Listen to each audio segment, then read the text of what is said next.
All right, let's kick it off. All right, well, good evening, Cody Berg, your planning director. This is your work session, so I'm going to keep my presentation pretty short. We are discussing the draft, revised draft of the land use code that was included in your work session packet. This is the same draft that was presented last week to the Planning Commission for consideration, and it was presented to the Board of Trustees just as a presentation item. So it's the same version. We wanted to make sure we didn't get anyone confused with multiple versions floating out there. So it's the same in all three of those packets. But again, this is a document that the Board of Trustees has seen, has heard presentations on in the past. So in the essence of time, I'm going to turn it over to you. This is your discussion. I'm here to answer any questions, and we're seeking your guidance on any items that you want staff to look at making revisions, changes, or research on the proposed draft document. So before we go, all these, we've come up with some changes and things like that, you know, over the past few meetings. They're not getting lost by the wayside. What are we doing with those kinds of recommendations? Staff's tracking all of those recommendations. The Planning Commission did recommend a number of specific changes, and those were discussed and presented at the last board meeting in that presentation. They're also documented in the staff report tonight. I'm happy to go through those if we'd like, and highlight those recommended changes. That's fine. We might want to do, but what's our plan with all of those? Are we going to integrate that? When do we integrate that? What are we doing? So we wanted to wait for this board work session because you're the Board of Trustees. You direct the final decision on a land use code adoption. So we wanted to make sure that you heard those recommendations from the Planning Commission, presented them last week. This is your opportunity to discuss those recommendations. And then based on discussion tonight, we will make revisions and then put that in your packet for next week's meeting. Okay, all right. So, all right, so we're not getting lost. Talked about, we're at that last session.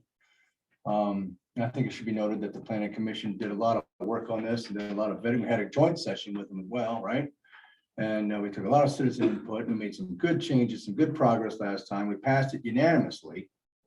The Planning Commission. Planning Commission did, Mhm. okay? And they're not just up there wasting their time either. So, you know, I think they're pretty, competent people. So seems like they passed in good faith that some of this stuff was going to get integrated and that we can move forward with a document that we can at least work with and refine that kind of thing. So, all right, I'm going to bring it over to our board when we get started then. So if you're done, you said you're at this point, you're ready to hear from us, any further feedback. Yep, I didn't want to spend too much time on a presentation that you've already heard. Several times. Yeah, I'm gonna limit that presentation, but Good. I'm here to answer any questions. Well, let's just start. You want to start online? Well, who's first? online? Rebecca with us? So we'll start with her so she can get that. Yes, Rebecca's on, Dan Sapienza and Jen Gardner from Logan Simpson. Well, let's go ahead and hear from her online so that in case something happens. From Jim Rebecca. Gardner. Oh, Rebecca, I'm sorry. Trustee Trustee Kinney, Kinney. there she goes, she just unmuted. And she's frozen. Try again.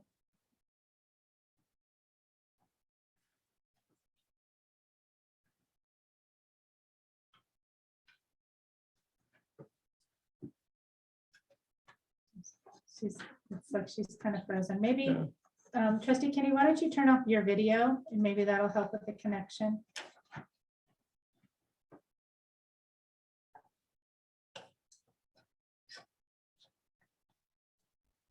Okay. Maybe I'll start.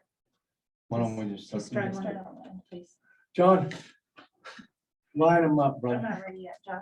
I'll be. Okay. Let's hear about it now. I'm ready, but I'm not ready. So I guess I'll kind of walk through a few things. There are some other major things, but I'll just go into some of the sections that I have questions on.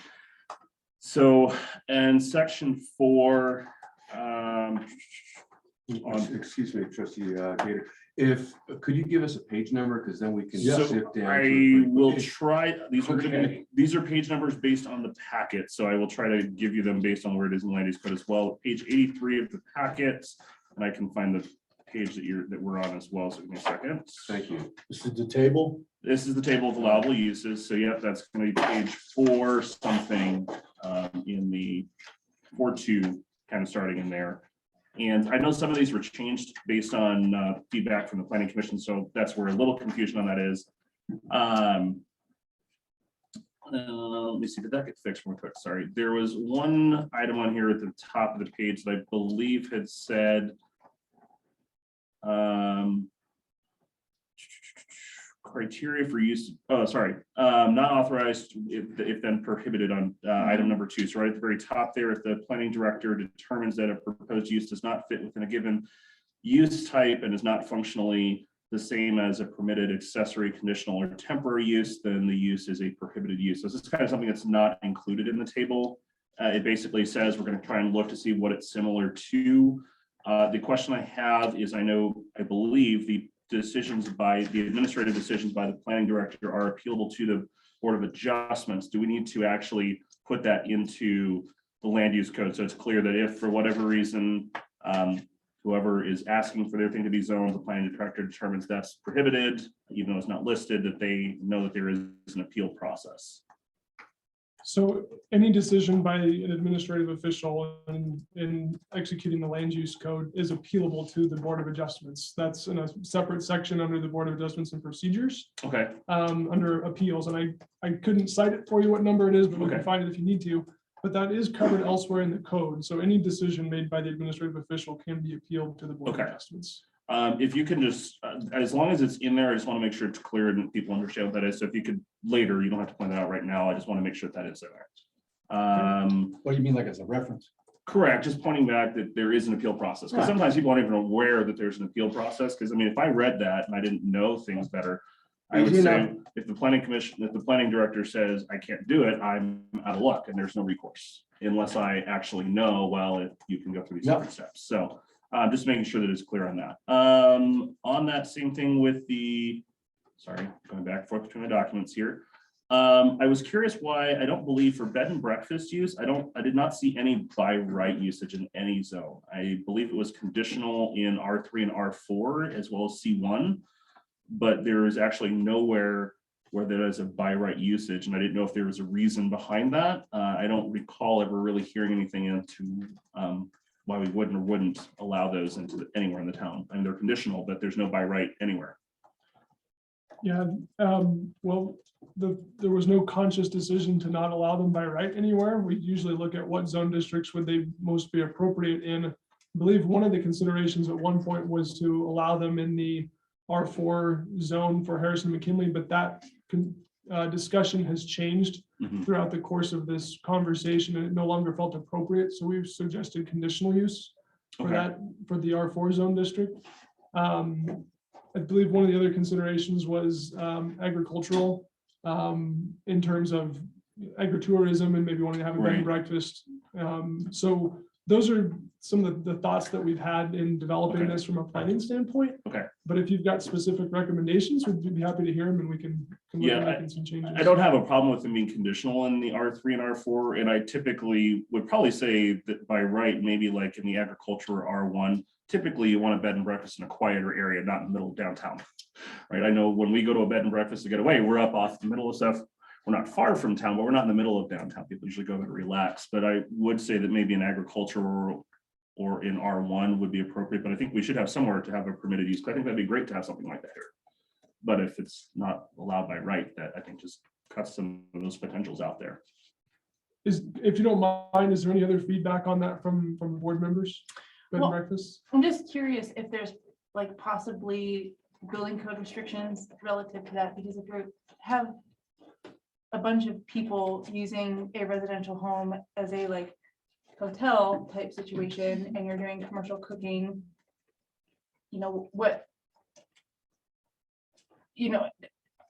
does the planning code, is it set up to be able to address that by just allowing it to be a by right use? So I guess that would be my question, because there could be additional, parking requirements.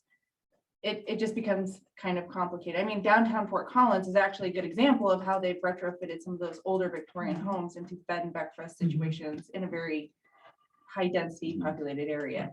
So I think that it would, I understand the by right use. I'm just curious if that's maybe why it's been kind of not a, And those are, traditional thought processes, and that's what we looked at when we were originally considering that being the use in the R4 was we would either need to define some specific use limitations, that if it's a by right use, that it would have to meet minimum parking requirements and other conditions to make sure it was compatible with the surrounding neighborhood.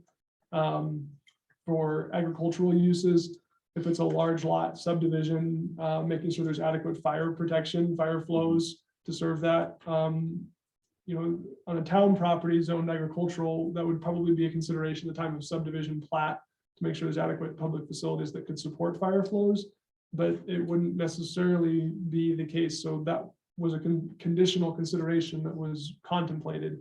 And ultimately, we've kind of made these recommendations based on a series of kind of findings, but we can also go back and take a closer look at that. Conditional uses go through a process that's defined in the land use code. And we can certainly, beef that up a little bit if we needed to put some specific considerations for any of the specific uses. I have a question. Would this, is this not, if you went to a change of use, then would you not have to have, because obviously, again, a single family residence would have different requirements than a bed and breakfast, just because someone's paying a fee for accommodation. So is that somehow somewhere covered in our codes in another manner, or would that occur within the land use code? So it's probably two parts. I mean, the use itself would be regulated by the land use code.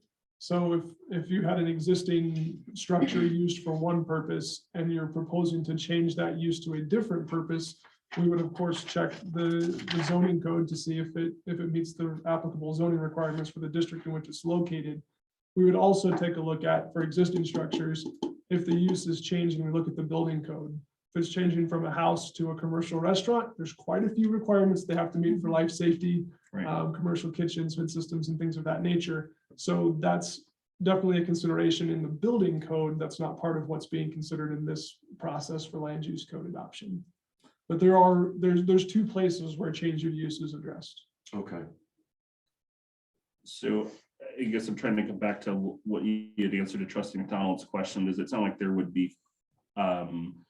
need to be changes to the setup for like an agricultural or R1 standards to allow a bed and breakfast to be permitted by right there? I was a little confused. Because it sounded like you're talking about fire flows and setbacks and things like that. Are you saying that we would, if we were to allow a bed and breakfast, we would have to change those for the overall zoning district, or we just need to look at putting specific requirements on the bed and breakfast? I know we have that for a bunch of different things in that. Yeah, well, and those are the two trains of thought, right? Okay. I mean, either one is a viable approach to defining what needs to happen for a particular change. And these are two traditional approaches.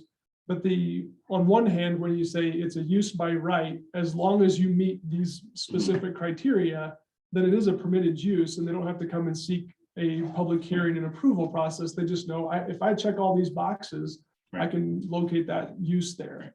The other approach is the conditional use consideration process, which is public hearings. They come and request that, planning commission reviews it and makes recommendations to the board, who makes a final decision. That one is a little bit more challenging because you add a whole process and procedure that takes time and public notices. And a lot of businesses want to look for, where can I be a permitted use?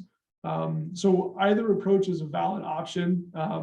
There's some pros and cons to both, but I don't have any heartburn in making either of those changes.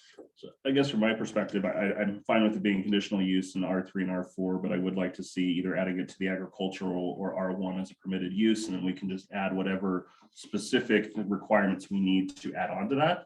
Just like we do for like large veterinary clinics and all those other things, we have all these specific requirements tied to their use, then we can just put those in for the bed and breakfast. So you can kind of allow people to say, hey, if you do want to be in the R3 or R4, you are going to have to go through this conditional use process. But if you want to go in the agricultural or R1, as long as you meet these safety and all this other stuff, then you're good to go on that. That what everybody wants? You good with that? Do we want to know what all the other stuff is before we say that that's what we Okay. want? We can do that. I We guess can that would be keep a my list of- We can perspective. keep a list of those items and then kind of review them after discussion. I mean, I'm not opposed to it. I just want to Sure. know exactly what I'm agreeing to before I say All yes. of them. All of that other Yes, stuff. all the other stuff. Got it. We can track that. I'll take some notes. We can circle back and run through it. Thanks, I Cody. highlighted it in green. There you go. Thank you. Oh, green, thank you. Great, yes. So- St. Patrick's Day. And then I did have a question on page 86, so that's 4.5 in the document. I was curious as to, I know we've been talking about trying to keep the downtown core more businesses and more shops and things like that. Why do we have colleges and technical schools as conditional uses on our main street? Lot size, parking, that's the traditional approach. If it's a use that's going to be, I mean, think of your typical trade schools and community colleges, they're not exactly a type of use that's going to fit on a 25-foot wide lot, which is typical of our downtown core. So just simply having a lot and saying, I want to open a trade school doesn't necessarily check the boxes for needs for minimum parking requirements. Okay, so let me clarify. Why are they even being conditional? Why are they even being allowed at all? Why are they just not a not permitted use? Because I know Sure. we've kept pretty much other things that aren't shops. You know, Yeah. we've kept meeting halls, churches, and all this other stuff out of that because it's not really a shop that people go in and out of. And colleges and technical trade schools usually aren't also things that we're seeing drive a lot of business. So I'm just curious why they're even considered as a conditional use versus just being left into C1, C3 and then industrial. Yeah, Well, I okay, guess, real quick, Cody, I Sure. just have a quick, I'm curious, why would we restrict educational facilities from being on Main Street? If they're not generating revenue and they're not commercial business, but not saying the same thing about our faith-based organizations. They're not allowed on Main Street other than the existing ones. Well, we talked about, well, exactly. So, but we talked about if they burn down, then they could rebuild, but that isn't necessarily conducive to the same argument with the trade school conversation. I don't know. I think that if we're gonna allow one, you should allow the other. Do we currently have any trade schools or colleges on Main Street? I don't think we do, but not on Main Street, no. okay. Because I'm not disagreeing with the fact that we, Does that mean that there couldn't be? We don't have any bed and breakfasts either, correct, but that's also not an allowable use on the downtown core. but you want it to be in residential as a by right. I'm not Correct. for, I don't want to take away the opportunity just because we don't have one now. That doesn't make sense. Because community colleges and trade schools aren't always large facilities. And a lot of them are located in downtown core areas because of transportation restrictions.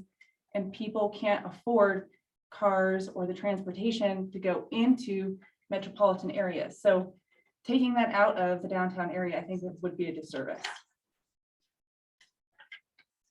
I have no issue with staying as conditional. I mean, again, everything that was in transitional was, there was no by right in any transitional properties. Everything was conditional use. So anytime any homeowner, any property owner wished to change the use, it was always by, you had to go through the conditional use process with the public hearings and all that. So I don't have any issue. Again, you know, what is a technical school? Are they gonna be Right. repairing cars? Maybe not. Cabinet work? I don't know. Maybe they're doing electrical. I don't know. So, I guess I don't have a real issue leaving that as conditional in that area. I don't care if it's conditional, I'm just not denying it.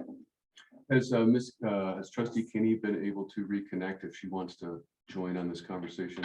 She was connected. She was connected the whole time, but she was just having a hard time getting her voice across. Do you want to try to talk there, Trustee Kinney? Not hearing you. Do we have room audio? We have her on audio. We're checking the audio here. I can see her mouth moving. You should be able to speak. We're just not hearing you, Trustee Kinney.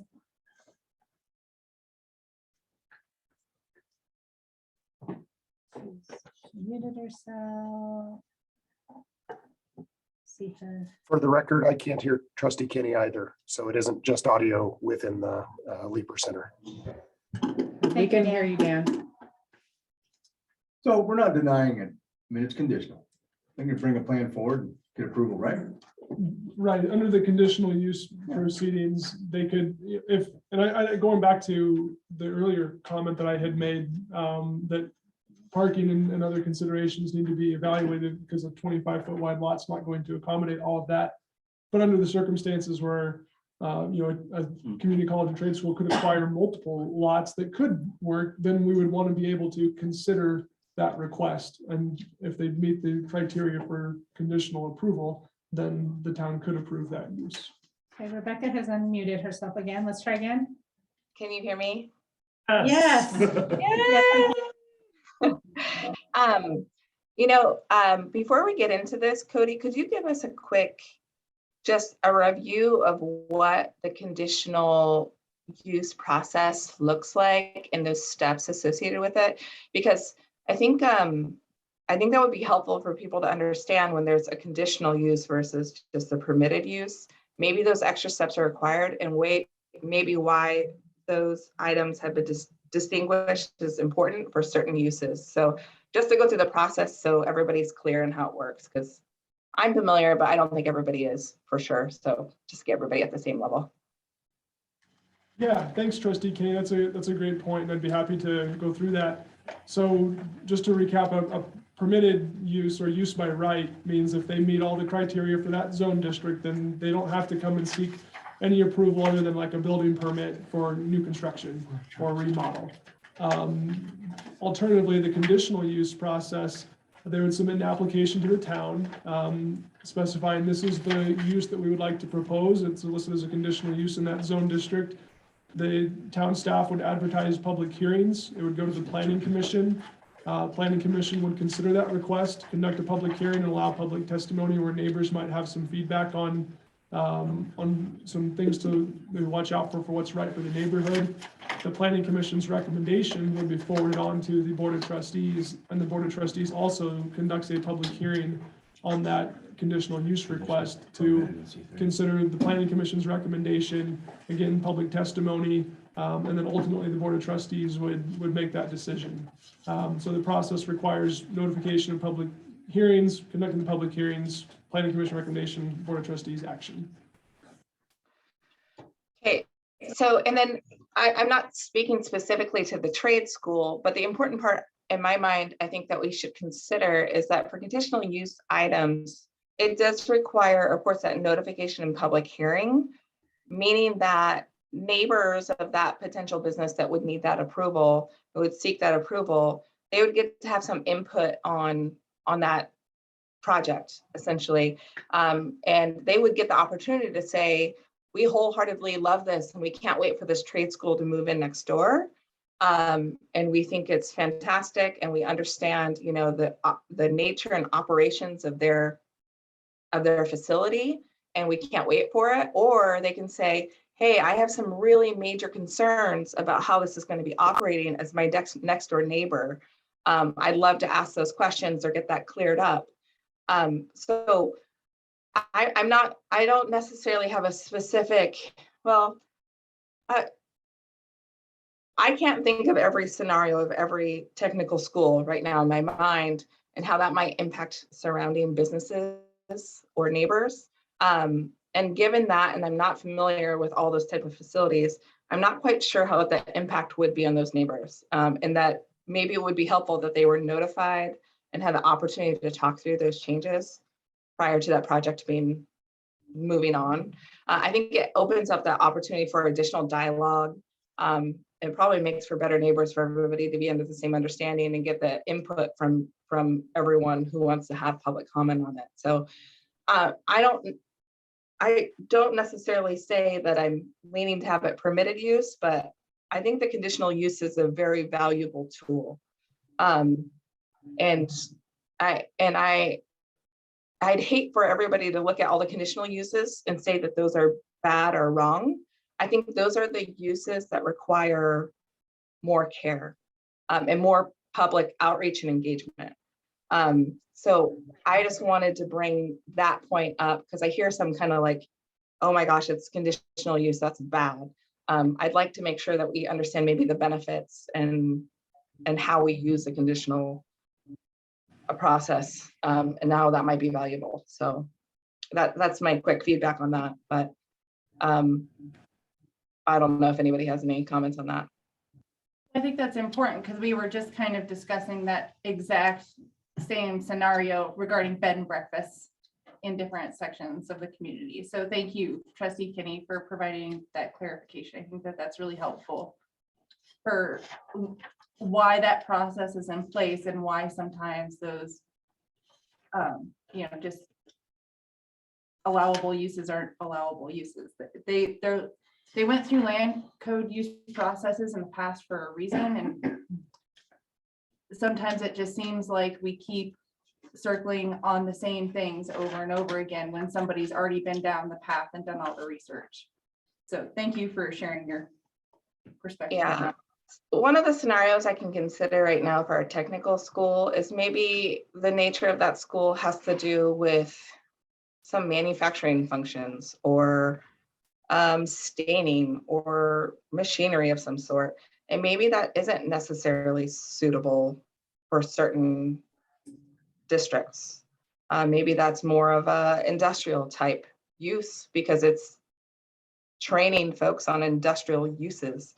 So I think by allowing certain functions that are very wide array, and you don't know exactly what the nature is or what activities are occurring within that organization, just a permitted use, we miss the opportunity to maybe place it in an area that will be burdensome or have any adverse impacts on the neighboring community. So, and I love schools. Every opportunity to learn and the convenience to get there is fantastic. But if the nature of that business is industrial or the nature of that school is industrial, then likely it should probably occur in an industrial area. So, but without doing that conditional use, maybe we don't know. But I guess that's the concern, is we need to know more on those scenarios. Well, and vocational schools aren't always just construction related. Vocational schools come in a variety of forms. There's sewing vocational schools. There are cooking vocational schools. There's education vocational schools.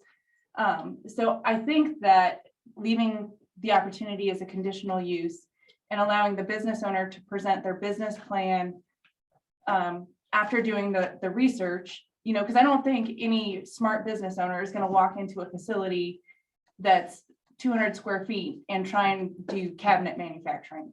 I mean, that is just doesn't make any sense, right? So I think that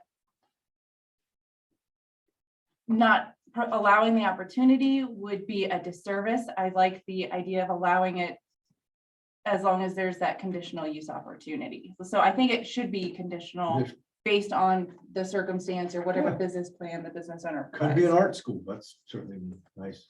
All kinds of stuff. I like conditional. I from my standpoint, I don't have a problem with being conditional. I'm just trying to understand why it was when most of the other uses that would be similar to that were intentionally left out. That's all I was trying to get an understanding of. So thank you. Right? So I have a question, Mr. Berg, under sort of that technical school and college. If you look on the far right, it said use specific standards, and that applies for a technical school, but not a school and a college. Is there a reason that it applies to the technical school and not to the other educational forms that are listed there? So I'm scrolling to find the, Page 86, bottom. I was looking for the use standards to speak to what the specific standards were for the technical school. And from memory, I think it has to do with the types of activities on the site. And within a completely enclosed structure, no construction related that would be detrimental, no outdoor storage, things of that nature. I'm scrolling to. It's on page 109 of the packet. It is page 428 is the technical school use specific standards. Section 4350. Thank you, Trustee Gator. And so just for the record, that section is referring to is there's a square foot maximum for building area. Separation from similar technical or trade schools. So a buffer And of course, the conditional use conversation that we've just discussed. So nothing too onerous, but again, speaking to the scale of the development for the downtown core and that building square foot limitation.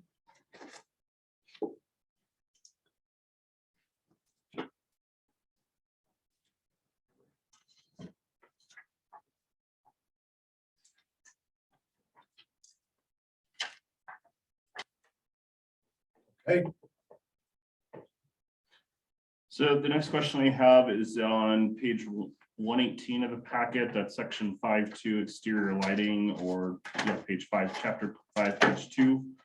Had a couple of questions. One, just trying to understand section 1 under the purpose. It says under section D, help protect the natural environment from the adverse effects of night lighting from gas and oil extraction activities and electric services. Could you help me understand that a little bit? I don't know. Do we have gas and oil in town? Do our lighting rules apply to people outside of town, or what was kind of the thought process behind that? Because I was a little confused just because I don't understand what that's going at there as far as one of the purposes of our lighting code. what page, Ron? Page 118 of the packet or page 2 of chapter 5. So we do not currently have those activities within the town limits, but it's subject to state regulation on oil and gas extraction, other uses. So what we try to do is make sure that if a property did pursue, mineral extraction type of actions, which is allowed generally in industrial districts, that if they are performing that type of activity on a large lot that's zoned industrial, we want to make sure that we're respectful of adjacent uses. Okay, got it. They're typically lit up. Yeah, I don't know. I haven't been out by They're one, so I lit was up. just trying to understand it. Tower lighting is lit up. Okay. Yeah, The those are next- the ones, I'm sorry, Oh, but go typically you see them in more rural areas, but they usually have a very tall wall around them, and the Yeah. wall does Mhm. nothing to protect the light. Okay. 24/7 until they're dismantled. Okay, got it. The next section, I had a question that's just below that same page under applicability. It says generally this section applies to all exterior lighting in the town. Maybe I was mixing up because I had thought most of this land use applied to new developments, but am I correct in understanding when it says all exterior lighting in the town, this means people that have been here for 10 years, 20 years, 30 years, new building, that this section basically applies to all lighting, period. Is that what that's saying, or am I misunderstanding? Yeah, so if it needs a permit because you're changing the electrical, it's a coach light on a residential house is not going to, violate any of the standards for lighting. So we would just need a building permit for that. But if it was a redevelopment of an existing site that's going through a site plan review, or we want to make sure that we have, so it'd be applicable to a reconstruction or redevelopment of an existing site. We'd also want the ability to, if a business came in and put very bright lights all over their building and the residents surrounding are upset over that, we would want to have something in the code that gives some reasonable regulation to what they're allowed to do for lighting, so that to minimize the impacts to neighbors. Okay, so question, this then applies to anything that requires a permit moving forward, or anything that's in existence today? So if a business owner has those crazy lights that no one likes currently, this code would also apply to them. Is that correct? Even if they did it years ago, there was no permit, there was no requirement, they put up those lights, now the code changes. If I'm understanding this correctly, this code applies to them, not just people who are doing new building. It applies to anyone who's got lights in the town. If you violate this code, you're in violation of the code, whether you did something new or not. Is that? I'm not aware of any sites that create that type of impact. I'm from not a saying they lighting exist standpoint. now, but I want to make sure, because what I've been told several times through this land use code is this applies to new construction, new development. This isn't going to apply to existing landowners. What I'm reading here for this specific section, at least, is this applies to existing people in there as it is. And I just want to make sure that I'm having a correct understanding on this. Right, so on the section that you're referring to, it says all exterior lighting installed after the effective date of this land use code shall comply with this section. Yeah, Okay, so am I supposed to ignore the first sentence that says this section applies to all exterior lighting within the town? So both those statements are accurate, right? If you're within the town and you have exterior lighting, this section applies. Any exterior lighting installed after the effective date I think the Okay, second so, sentence, okay, so the solution I think is very clear because this does not say that any lighting existing in the town currently does not have to abide by the code. That's a problem. And so if we just add that sentence that says any existing lighting as of the time of this code does not have to comply by the code, fixes the problem. Because yes, we have the affirmative. And I don't know how this works in a legal world, but we don't have, that still leaves up, it still leaves it open because that first sentence pretty clearly states this applies to everything in the town. The second sentence says this, if you build something new or installed, you have to comply with this. That doesn't specifically say that if you're already existing, you do not have to comply. There's two different things between saying, if you do this, you must, and saying, if you don't have this, and you don't have to. Okay, I have a quick question, Trustee Gator. So Yeah. you asked for clarification for a sentence specifically to this section. Correct. However, Mr. Byrd just clarified that there isn't currently anybody in town that violates this section of the code currently. What if we're So, wrong on that? so Yeah, it would, I moving can't confirm. forward. I haven't noticed anything, but I Yeah. haven't gone around and So looked at every. here's where my sign. concern comes in, is one of the concerns that I've had from residents about the land use code in general. Is they feel like, you know, the town's coming in and telling me what I can or cannot do on my property. And the answer that I have given them, because that's what I've been given by staff, is this applies to new development. This applies to doing a new redoing your house, you're rebuilding your house. This doesn't apply to you if you're just a homeowner doing your thing. Okay, this sentence right here doesn't say that. can I jump on that for a Yeah, minute? go ahead. I think the second sentence clarifies that, Well, but the other thing that I think. further delineates what that means. Is that not right? Yeah, I think to what Trustee Gator is saying, the other way you can look at this is this section applies to all exterior lighting within the town. The other way of reading that is there are no exemptions from the standards. And then to Mayor's point, if the lighting is installed after the adoption of this code, you have to comply with these standards. So what it's really saying is there's no property out there that gets to ignore the requirements. If you change your lighting after the effective date, any new lighting has to comply with these standards. Well, the other thing is, I think this is really important because this is true, came up about the landscape code.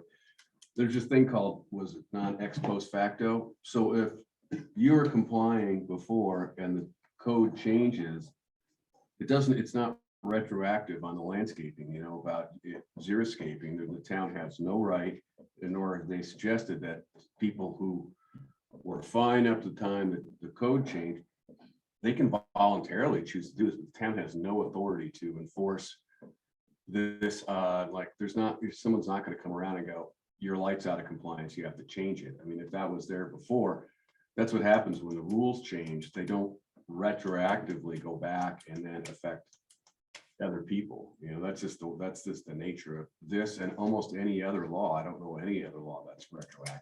Trustee Kinney has her hand raised. Go ahead. Hey, yeah, I think that the points that Trustee Whitehouse brings up are really, really important because I think a lot of people are kind of misled that suddenly they're going to have to comply to other items that are intended to be like development standards. So, and that's not the case. But important thing that I think as it's written, and it's important that it is written the way that it is let's say there was a previously approved site or development plan with the appropriate lighting, right? But they weren't complying to their plan. Or when we were going back and verifying that, you know, they're not doing as suggested or as required, we need to still be accountable to make sure that they are following those processes in the plans that were set in place. We can't just say anything before the state doesn't matter because there were plans in place before that. They still do need to comply to certain development plans that they were approved with. So we can't just say everything before this doesn't count. There will be people who are held accountable to that, to the development plans that they did have. So, and it's important that this is applicable to those scenarios too. And we should be able to enforce and ensure that people are following the development plans that they had been approved for. So, but I think it is important to have those standards, I think. But again, this is relating to redevelopment, things that involve permits. This is not my front porch light. That's not the scenario. So if people are being led to believe that they suddenly have to rip out all their landscaping or replace all their lighting exterior of their home. That's simply not true. And anybody who is encouraging that thought is really doing a disservice to everything that we're trying to accomplish here. So that's the part that I want to do. We can't necessarily say that it doesn't apply to all exterior lighting, because those are items that we do need to monitor and ensure that people are doing that with that they had done within their development agreements, right? I'm not talking about my neighbors. I'm talking about, the development plans. So that's the only input I have on that one. Just, now I'm gonna try to help get to what you're after. Okay. We just got a little wordsmithing here, it seems like to me. This section applies to all exterior lighting installed after an effective date. Is that what we're after? The general sentence is just the basic broad sense. This is about exterior lighting. Then you further delineate it with the second sentence or narrow it down, but you could probably combine those sentences and achieve what you're after. Isn't that right? What you're trying to say? Yeah, so I think my solution, and to clarify, I'm not saying that people should not have to abide by their existing development codes. The solution to that is just clarifying existing after the second sentence, add a third sentence. It says existing exterior lighting installed prior to the effective date of this land use code is not required to comply with this section. That doesn't speak anything to their current development plans. It doesn't speak anything to what they were required to abide by before, but it does make it abundantly clear that whether it be residents, whether it be businesses, if their old plan was different from what currently is being passed, they are not required to abide by the new plan. They are required to abide by whatever it was that they got their development agreement under. That's all I'm asking, is not saying they don't have to abide by anything in this section doesn't apply to them. I'm just saying add in, we have the positive, just add the negative after it. That's it. It's a simple change. Is from what hearing, it's not going to change anything. It just makes it very clear. My issue is when we are not clear, when it can be left up to interpretation. As Trustee Kinney has shared, it's concerning when people think the town's going to come in and start taking away my land. The problem is when we have vague wording that leaves that open to interpretation, when it's as simple as adding that sentence that makes it clear, if you have it existing, you're not required to abide by this new section. That's it. It takes away all that vagary. We don't have to worry about people saying, oh, well, the town's going to come in and tell you this, because we've made it very clear. Got it. So that's all I'm asking for. This is Dan Sapienza. I wanted to interject briefly. I think you're going to find a similar issue on page 120 with fences. The applicability section there states the exact same thing as the applicability section for the lighting, which is that this section applies to all fences within the town. All fences installed after the effective date of this land use code comply with this section. But all of these sections, 5.02, 5.03, et cetera, are within the development standards. And if you look on page 117, right before the section you're talking about with lighting, the applicability of this entire chapter is for 5.013 applicability. All development applications and building permit applications must comply with these standards. And then 2, Planning Commission, Board Trustee staff as appropriate will evaluate each proposal. So right there in the introduction to this chapter, it makes clear what these standards apply to and what they don't apply to. So I'm a little concerned about going in with these individual applicability standards within exterior lighting and then creating some new. By trying to make it clear, it might actually end up making it hard to enforce and unclear when those sections are different throughout the land use code. So I think the 5.01 development standards, purpose and organization section applicability line makes this pretty clear. Well, can My we 2 then, cents. the question then, can we change that? 1 second. Let me find where you're talking about. To say only development applications and building permit applications shall comply with the standards contained in this chapter. Does that say the same thing? No. By saying all development applications, we're simply saying that all of them have to do it. When I say only, that means nothing outside of a development application, building permit application has to comply with the standards in the chapter. If we change that word all to only, then it specifies the only thing we're talking about here is development applications, building permit applications, nothing else, which then that solves it. But the problem is we say all development, but we don't say that nothing else. And then we go and say something like all exterior lighting.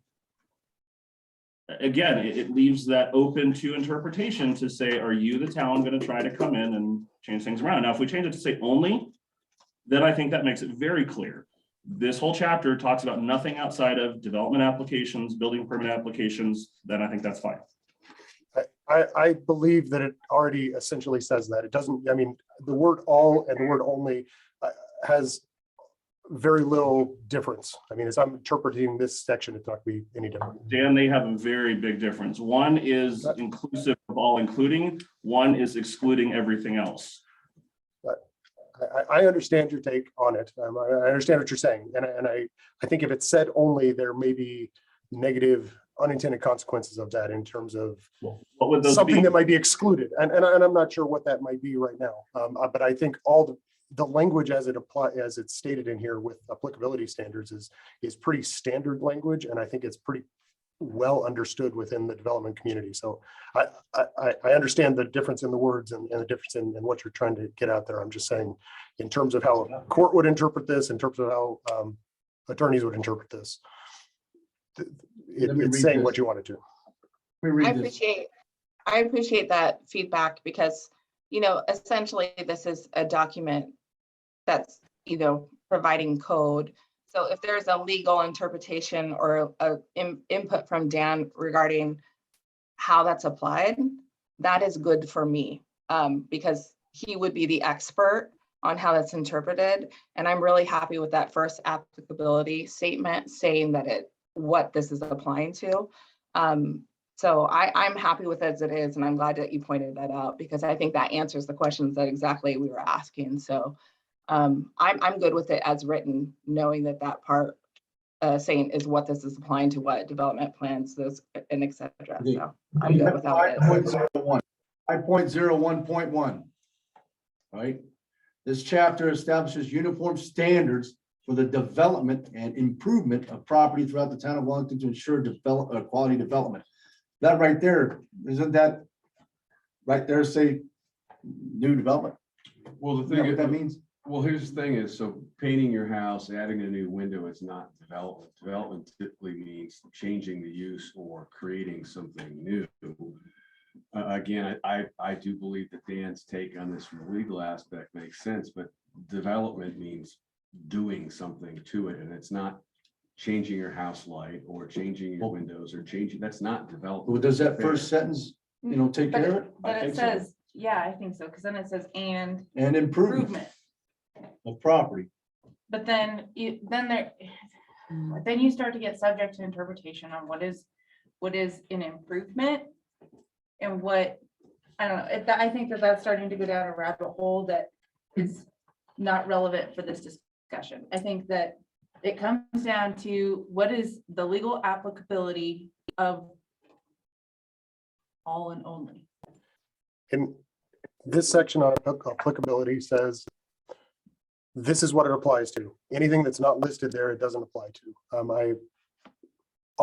By saying all and not including other things, by saying all development applications and building permit applications and not saying other things, essentially is saying this only applies to those things. And it's just a more standard language. I fear changing this to only development applications and building permit applications shall comply with these standards.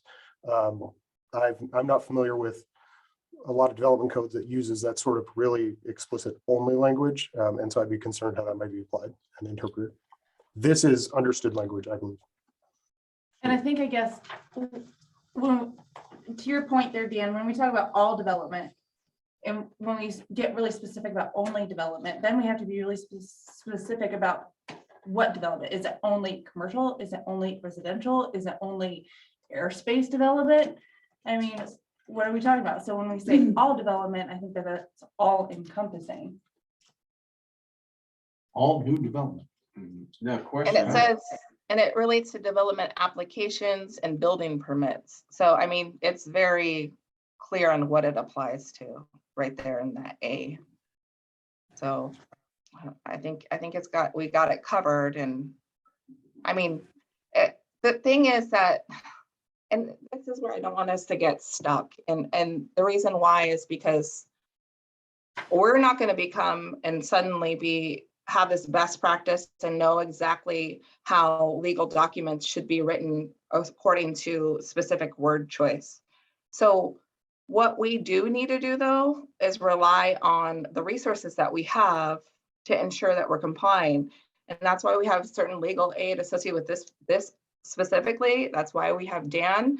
So when we're saying, hey, the intent is, and this is what we're trying to figure out what this applies to, and he says it's written to apply to these scenarios. I mean, this is where we're pulling from our expert resources here. I can't go back and say, well, no, because I know law better, and I'm going to tell you that's not the case. I mean, this is why we have these resources, and when they put input in on our questions that we're asking, we should accept that. We should accept that expertise and those best practices. I mean, they're the ones who are experts of this, and make sure that, of course, the intents and concerns that we're hearing are acknowledged. But if they are, I mean, we're not doing ourselves best interest by trying to rewrite legally documents when we're bringing up the concerns and questions, having them resolved and answered, and then still continuing to question. We're not going to make any progress or actually accomplish much doing that. So I just hate to see us continue to get stuck on these kind of things. If we say, hey, I heard this concern, this is my question, what do you think, experts? And then they tell us, and then we still continue to not believe them. I mean, that's why we have the folks that we have working on this project. So I just want to make sure we're taking that input. Yeah. I agree.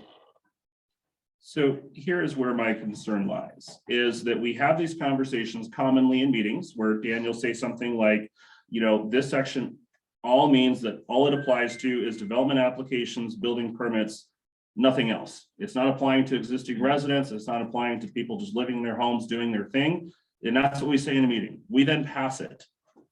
2 years from now, we have a resident come to the town because they're saying, well, this is that. And we're like, well, it's in the code. And the code says here that it applies to all of this in the entire town.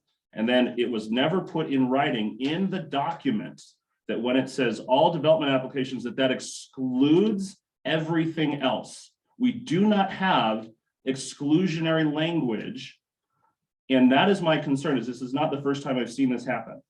And so that's why I keep bringing this up, is because we're saying, well, all it means is that it applies to development applications and nothing else for this whole section. Yet we will not put that in writing in the document. To me, if we're not willing to put it in writing in the document, very clear and plain for the average person to read and understand, to me, that tells me if we aren't willing to do that, then it's not true. That's my concern. But John, it is written in there. It's 5.1.3 applicability, all development applications and building permit applications that shall comply. There it is right there, plain as day. Is it saying this applies to only these items? Because it says it right there, all development applications and building permits. Correct, but it does not say that that precludes the rest of the chapter from applying to anything outside of it. Go ahead, Cody.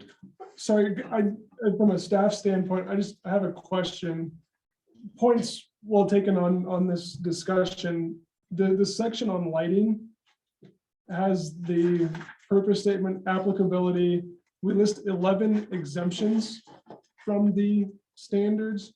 And then the standards section consists of minimum lighting illumination levels for safety, maximum lighting so it doesn't become a detriment to surrounding properties.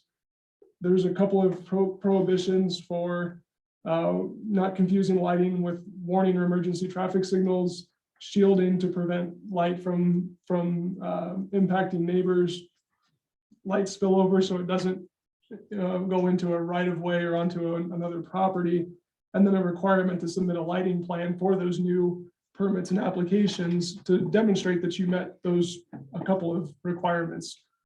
From a staff standpoint, are there any of those particular standards that are objectionable?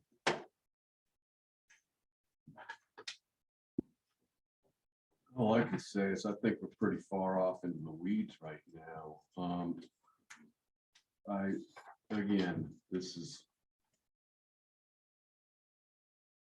Yeah, this doesn't apply to other people, like, I'm not supportive of trustees trying to, or non-lawyers to try to rewrite a legal document, because the land use code is in fact a legal document. And it takes a certain amount of skill to write it, so whether only or all is the same, I'm not sure I'm in a position to say, we should just go ahead and start rewriting this thing, because we will never finish this, ever.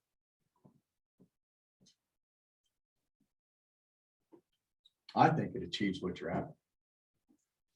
I mean, it may not be sixth grade level. I think it achieves what you're after. This is all development and permitted activities that require building permit. I mean, that's what it covers. We're not talking about existing. So if everyone on this board is in agreement that this does not deal with existing, why are we adamant that we will not put any language in there to state that? Because that's the problem. All I'm asking is a clarification to say this does not apply to existing, and you're all saying, well, the current statement says that, and I'm saying, I don't think it says it clearly, yet not one person is saying, fine, let's just add, because we all know it's true, let's just add it in. Why is this such a problem to add a sentence? Didn't Dan just say why? Dan. He said why he doesn't want to do the word only. I believe, one, that this accomplishes what you're trying to accomplish. I believe any court, any lawyer is going to interpret it the way you want it to be interpreted. The concern I really have with adding in separate language here. So if this says all development applications and building permit applications shall comply with the standards contained in this chapter, and then we added a B, which is this chapter shall not apply to X, Y, and Z, and we try and list that out. What if in your list of things that it doesn't apply to, you miss something? What if in another section, you say this applies here, but you fail to include that negative piece? By adding it here and not in other places, you might create real inconsistencies when this already is very clear to lawyers, perhaps not to all of the public, but most laws are not necessarily written for plain language. It's a concern I think a lot of people have. But in a legal interpretation, if you have the negative here, that negative might become more the rule than the actual first part. And like I said, if you aren't consistent throughout, so if we add it here, we might have to go through all 300 sections, and everywhere you say one thing, you also need to then say not the opposite of that. And I think it just becomes a legal drafting nightmare, and it actually makes it even more difficult to interpret. This says this applies to all development applications and building permit applications. It doesn't say that it applies to existing things. Now, an existing resident in their home right now, if in 2 years they come in and they file a building permit application that includes exterior lighting, that's going to have to comply with this. That's a building permit application will have to comply with this. So if that's not the intent, if you want anybody who has a house now to not have to comply with any of these rules with new building permit applications, but I don't believe that that's the intent. So that's my concern. I think it is clear as written.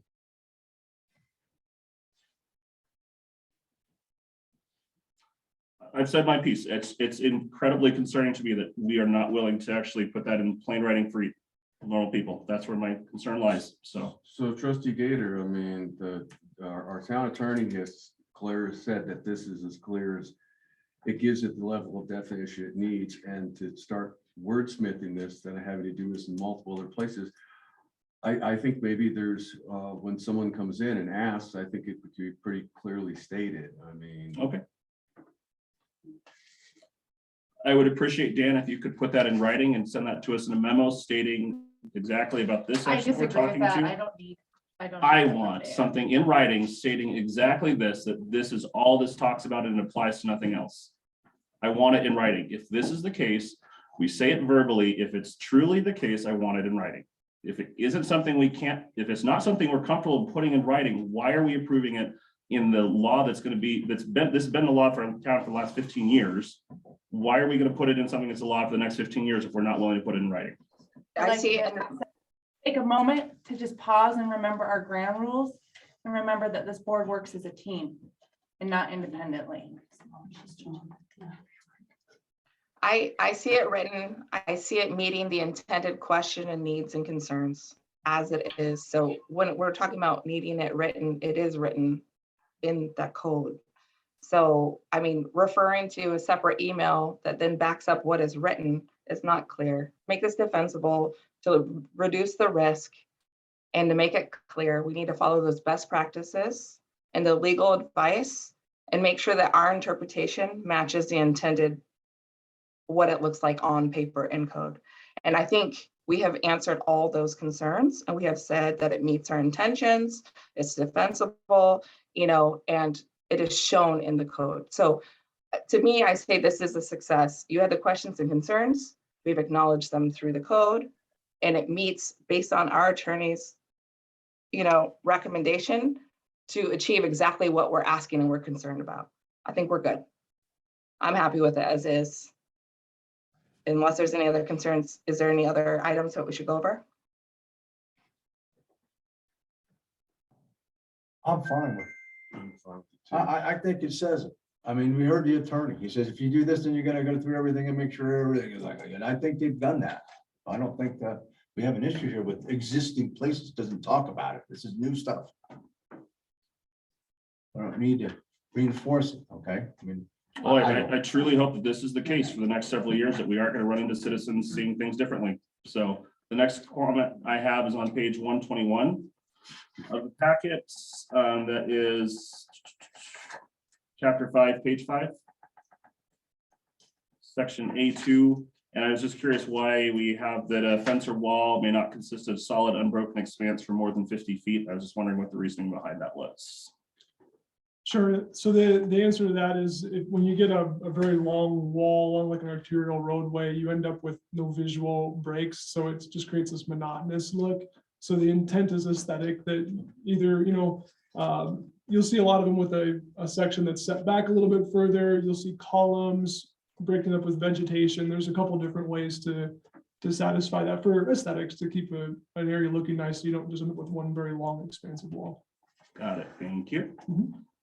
Next question is on page I 1. have a question. Does anyone else get to ask any questions? Just procedurally, I mean, I'm just trying to accommodate Trustee Gator. I've got almost.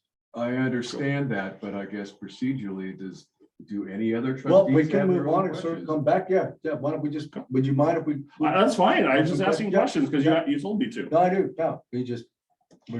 Yeah, I gotten- think that what you're asking is maybe procedurally, we adjust a little bit and go Yeah. down the row and everybody asks a question until we're done asking questions. And then we can make sure everybody gets a chance to ask questions Okay, before it gets too late.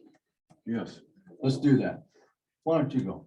I have a question. I sent this to Cody, so there were some things about I don't know if it's the A&A storage with the house unit on the west side of the tracks. I don't know if that's zone C1.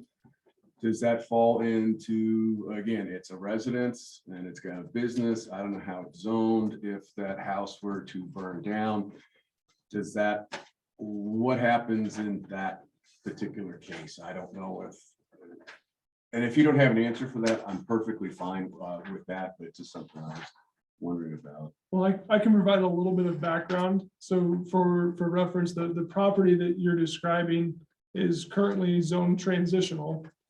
So any new use would require conditional use approval.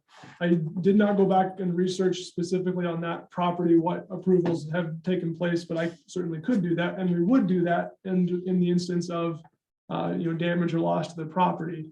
If a property that was zoned one thing and had a conditional approval, that conditional approval runs with the land.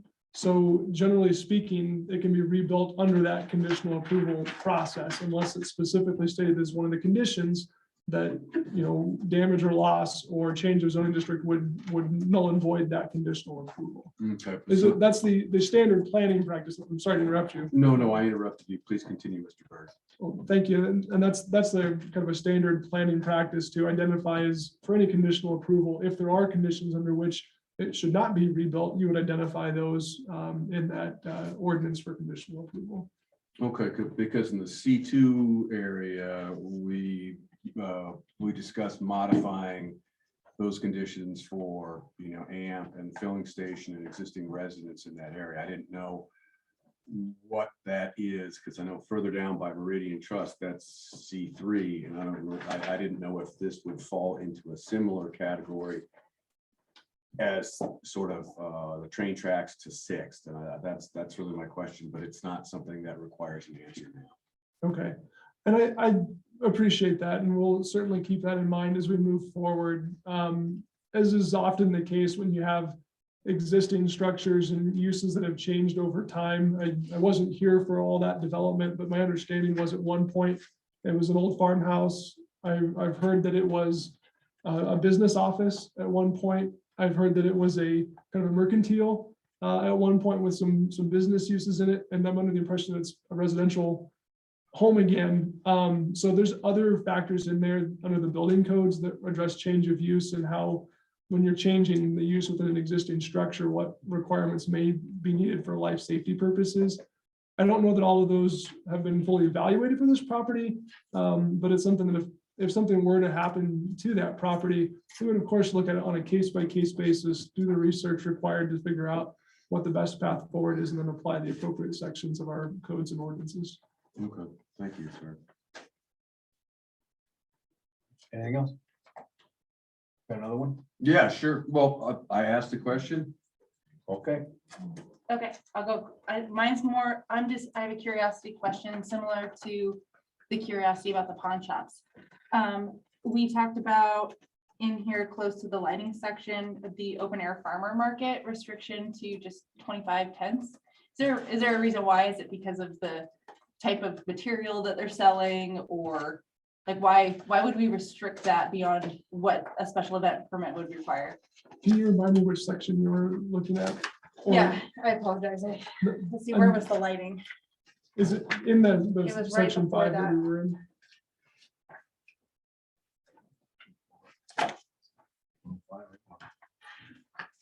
So it was, I think it was under temporary uses and structures. On page 116, it's 4.054. Yeah, there we go. Page 116 for the temporary structures, open air farmers market. So why would we restrict that to 25 vendors? You know, because we have the special event permitting process that kind of handles that. Is there something special about farmers markets that we would do that kind of limitation? I would suggest that probably ties back to in your land use table that there's permitted accessory uses or temporary uses versus something that might be approved under a different approval process. So for each zone district where an open air farmers market is listed as a permitted use, that use standard would apply. If they wanted to exceed that, a special approval process may be in order for a different number of vendors. It just seems like the special event permitting process would be a better opportunity, you know, if they wanted to exceed the 25 tents, than restricting that to the land use code. Because if somebody's trying to hold like an open air farm market event, that kind of process could be cumbersome or, you know, not conducive to the seasonal aspect of trying to hold a farmer's market. I mean, I guess, you know, then it would be on the holder to be responsible about their planning, but I don't know, it just doesn't seem totally appropriate. So if there was a really hard reason why, it just doesn't seem like it fits in here at all. Okay, we can take a look at that. And then I guess specific to the shall have no more than 25 vendors on any site at anyone. That just doesn't seem, I don't know why. Yeah, we're setting a limit, fine. Because that's kind of, I feel like tents are kind of already handled under building code and special event permits. Why would we make it even more restrictive with land use code when we're supposed to be an ag or pro ag community? So just a thought, that was one of my questions, concerns. Yeah, it's good. Yeah, I know that may seem arbitrary, because I mean, when the fire department does their special use, I know the commercial tents, the vendors have to provide the Cal 177 or the flame cert on them. I don't know with Easy Up if they've got a tag on it, or whether the fire department's actually like on a 10 by 10 pop-up. Are they looking at the flammability standards on that small tent? I mean, Well, I think kind of like the applicability from the fire codes standpoint is like how many of these are attached to each other. You know, they look at the overall layout and accessibility, like the standard pop-up tents, usually most of those are flame retardant. When you get into the really big ones, it does require the certification that shows that it's flame retardant. But what I'm specifically concerned about here is why would we restrict 25 vendors? Why would, it just doesn't seem relevant to this specific situation. You know, whether they have tents or carts or buggies or wagons, I don't really care how they have their little vendor space. I think it's a But reasonable question. why would we restrict the number of vendors? And I think there's a lot of reasons why you might, but it's more of a case by case basis, which the special event application would cover. So it sounds like a proposed solution would be to remove that numeral number 1.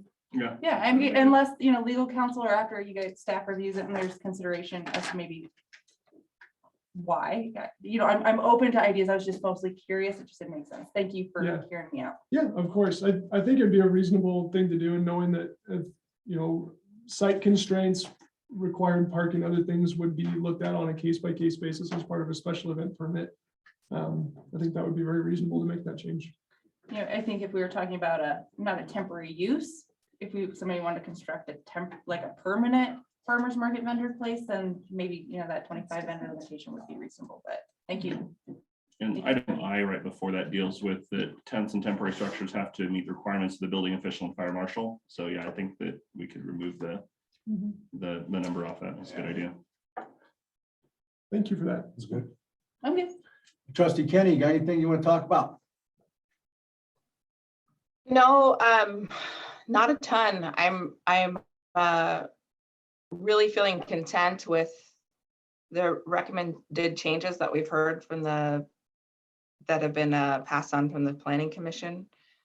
So I just want to make sure that I'm providing any input as needed on other people's comments, but I'm feeling super confident with the document as recommended. And then I'm loving the new conversations of things that may or may not need to change based off of the input of our resources. So Okay.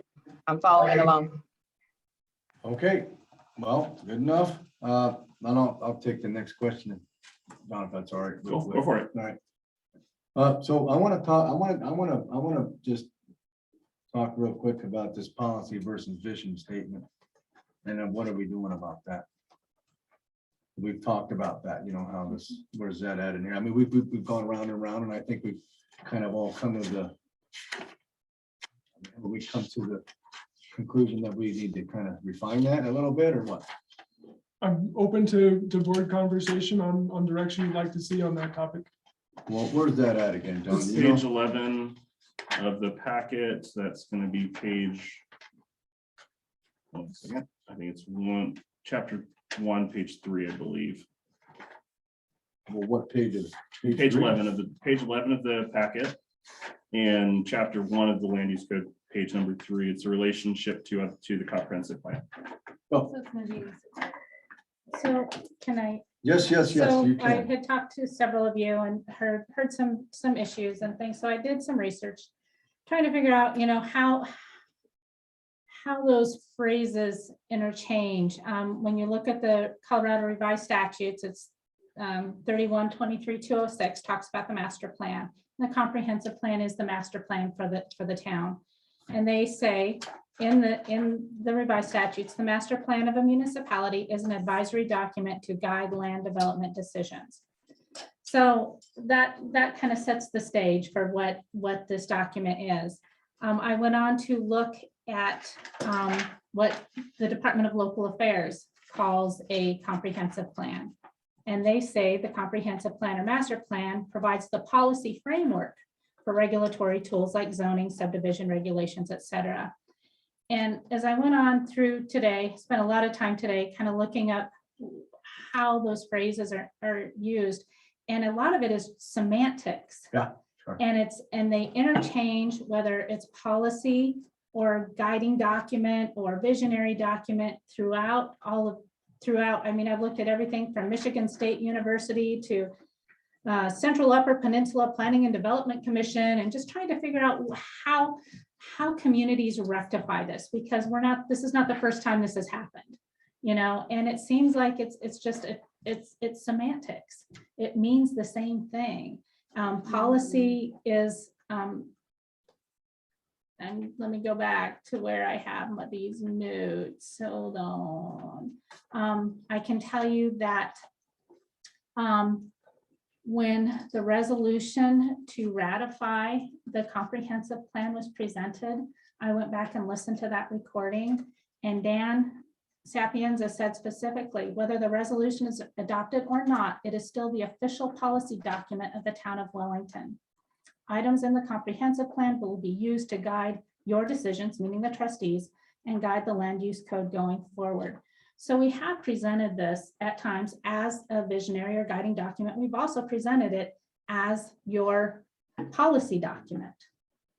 And I would love to hear from you all about, what you believe is that, what is a policy document, and what does that mean? What is this visionary guiding document that we also want it to be? So it is both. It's policy and it is this guiding document. It is both in reading and doing my research today. So I did my work and wanted to send that out to you guys, just let you know. That's kind of where I was at. A lot of it is semantics, and I find policy in most comprehensive and most land use codes talking about their comprehensive plan. Doesn't make that right for Wellington. I'm just saying that's what I have found, but wanted to make sure you had that information so you could talk about it. Well, since I opened it up, Uh-huh. my opinion Yes, sir. is that the comp plan was the vision document on how we might grow this town. We Mhm. said that many times. Mhm. How we think it should go, how it would sustain itself, what makes sense. This thing here is the rule book. Mhm. That's the code. This is the policy. This is what we're gonna live by. This is what we're gonna use to make that happen. Is that right? That's what I see. So That's your law. That's me. Now, I think that I think policy is a little bit heavy-handed in the semantic world. That's what I think, and I think it ought to be pulled back a little bit, and the emphasis of the policy or the laws, the zones, the codes are in this thing coming up. That's my take on it. Open it up. I would agree with the mayor. I think we've been very consistent throughout the last year and a half that it's been referred to as vision document, guiding document, up until, and even in our ordinance that was approved, what is written in there is master plan and Mhm. vision or guiding document. It's not written policy document. Dan did say it was policy. Cody also said policy, but those are really the first times that I recall it being referred to as policy. So I would agree with the mayor. If they're interchangeable, it doesn't matter from a legal standpoint. Let's just go with what we've called it the whole time. Let's call it a vision document or master plan, or what's in Mhm. the resolution we passed. Sure. I mean, this doesn't give me a lot of agita. The question I would have is, we have our town attorney here. What is his opinion? Because apparently words do mean things quite specifically. So, Mr. Sapienza, do you have any input or thoughts on this subject? I think by most definitions of the word policy, the comprehensive plan, the master plan is government policy. And I've been thinking about this a bit today. I went back to my Black's Law Dictionary, which is where I go for definitions of all words, and Black's Law defines policy as the general principles by which a government is guided in its management of public affairs, or the legislature in its measures. Policy includes laws, but also any resolution that's passed by the board would be a policy. The board also passes board policies, and those would also be official policies in the town of Wellington. The comprehensive plan is required to be adopted by state statute. It must be adopted by a certain procedure, which includes hearings. It must be adopted by the planning commission, which must be appointed by the town board. That document guides future land use development decisions, and it guides this land use code. It is policy. It is not policy adopted by the board of trustees. It isn't law, but it is the town policy to guide its land use decisions. And so I think the word policy is 100% accurate. However, back to the question of legally, here in this document, if you would rather change it, the word policy out, it's not going to have any legal effect. This is not other areas. I'm going to be a lot more of a stickler for specific language, but here in relation to the comp plan, if you don't want to call it policy here, that's not going to have any effect whatsoever. I believe it is policy, and I think most people by most definitions of the word would call it policy. based on how it's adopted, based on how it's going to be used. And I think the town should know, the residents should know that it's policy because it also guides decisions at the planning commission. If you say it's not policy, and then you go to the planning commission for a land use hearing and the planning commission uses the comp plan as part of their decision making, and somebody says, well, I didn't think that was town policy. I think that creates a conflicting message. But ultimately here in this section, if you change out the word policy because it makes you uncomfortable that it's there, this will have no legal effect. It is the official master plan adopted pursuant to state statute. It is the official advisory document to guide land use development and development planning. But the specific language, I think we could be open to, or I would be totally open to a different language if that would make you more comfortable. But it doesn't have a significant effect. Hey, I think, these kind of items, again, for semantics, what word should we use? I mean, we just got the legal reference to a definition of exactly what policy means. And based on what I'm hearing, this is absolutely policy. Now, if someone has a personal opinion of what they think policy means that is different, that's a hard situation. But I mean, we've received legal guidance. We understand what policy means, and it is policy. Now, if people are uncomfortable about that and there's not legal ramifications, let's get some, Cody, maybe you can help us out with what you would suggest as an alternate, and then we could maybe consider that instead. But I think policy is the correct word. I've heard over and over again from a different meeting and this meeting that we've received that legal guidance that policy is likely the right word. But what are the other options? Well, Trustee Kinney, real quick, because I agree with both you, Mr. Sapienza, and Trustee Gator on this. So I think that the word policy in there is almost essentially irrelevant at this point because it's an adopted plan and with Dan's interpretation of the legal definition of what it is. But I think that this is intended to be, we need the comprehensive plan and the land use code to sequentially make sense to the community. So I think that it would make sense to maybe reference the comprehensive plan as the vision policy.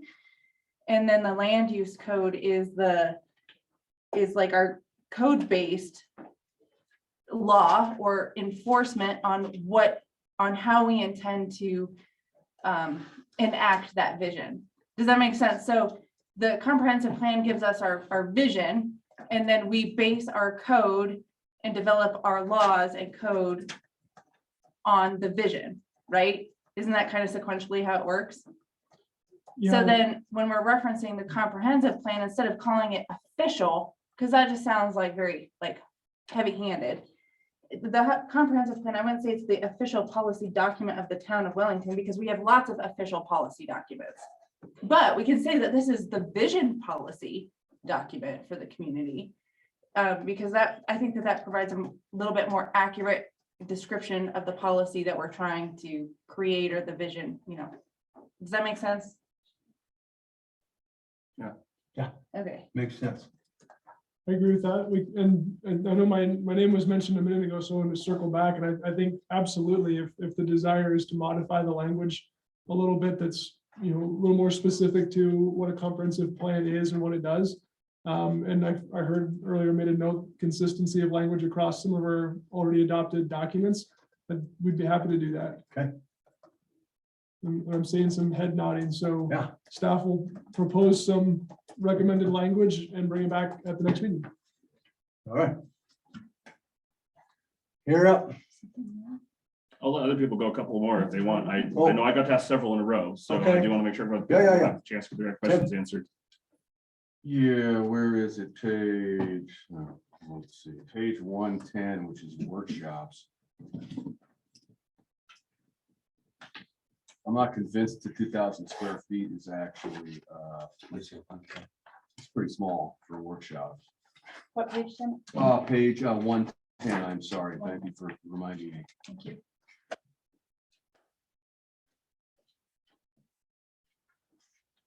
It's in the C1 and C2 zones, so.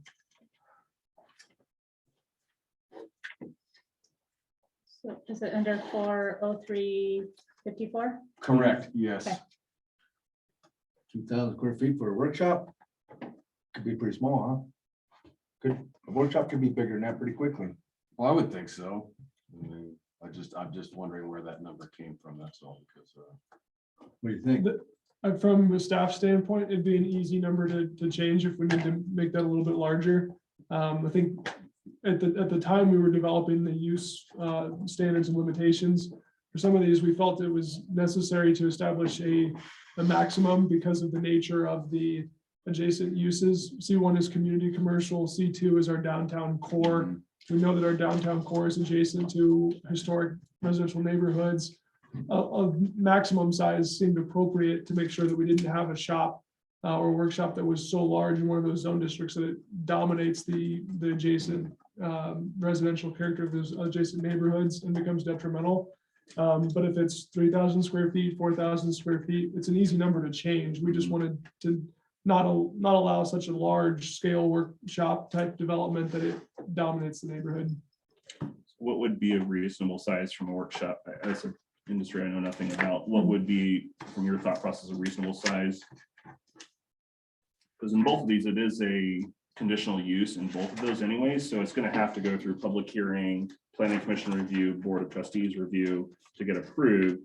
So putting a number there, maybe a maximum, they're just kind of give them, it can't be any larger than this, but they could still decide whether they feel it's appropriate to that size because they're going to go through that conditional use process. So what would be a better number, or should we just not have a number? Right, and you brought up a great point, Trustee Kinney. Can I clarify too, because I want to make sure I fully understand the question. There's some of these are permitted by right and others are conditional. So if it's under 2,000 square feet, it would be permitted by right. And if it's over 2,000 square feet, they could go through a conditional use approval to understand for the town, planning commission board of trustees to understand if it was a reasonable fit for that specific piece of property. Well, I guess I'd say this is, I'm thinking specifically of my shop, which the shop is 2,500 square feet. It's pre-existing, non-conforming. And I'm not annexed into the town, and maybe this is a discussion to have offline, because it's very specific to myself. So I'm actually guessing, I think that probably is the best choice in this case. Maybe. And staff would be happy to have that conversation, but I think it's still a valid question from a code standpoint. I was going back to the table of uses to find workshops. Yeah. Yeah, I think that workshops in C1 and C2 are always conditional use. It's got Cs in there currently. So unless I'm reading it wrong, that's going to be on chapter 4.5, page 86 of the document. Under both C1 and C2, it's already a conditional use for any workshop that goes into We got some permitted, don't we? yeah, it's permitted in C3 or light industrial or heavy industrial. Okay, but C1 and C2, yeah. Which is where that 2,000 square foot limitation existed, was only under the C1, C2 definitions. Is that correct, Cody, that 2,000 square foot would not apply to C3 industrial or light industrial, correct? Correct. If it, so in the C3 light industrial and industrial zones, if it's 2,000 square feet or less, it would be a use by right. If it's over 2,000 square feet, it would need to go through a conditional use process. In the C3? I believe so. It says permitted. Permitted. It says permitted in those, and then on your page 110, where it says workshop. So it says all zones, all permitted repair work, all workshops will be located 500 feet from any residential, and all dismantled vehicles. Then specifically, it says C1 and C2 zones, no workshop shall exceed 2,000 square feet in building area. Any workshop exceeding 2,000 square feet shall require a conditional use permit. So if I'm reading this Yes. correctly, that does not apply to C3 industrial or light industrial. Is that Yes, correct? thank you. Okay. Yes, good clarification. And then any workshop wanting to go into C1 or C2 is required to be a conditional use because that's what the land use table says, correct? Regardless of whether it's 3 square feet or, 3,500. Correct. I don't know why you wouldn't make it 3,000 feet, you know, you got other things in here for 3,000 feet, the C2 zone, you know? It's an easy change to make. Yeah.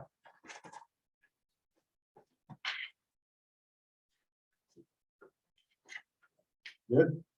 Sounds good to me. I saw some head nodding, so I took that as a, let's change 2,000 to See that? 3,000.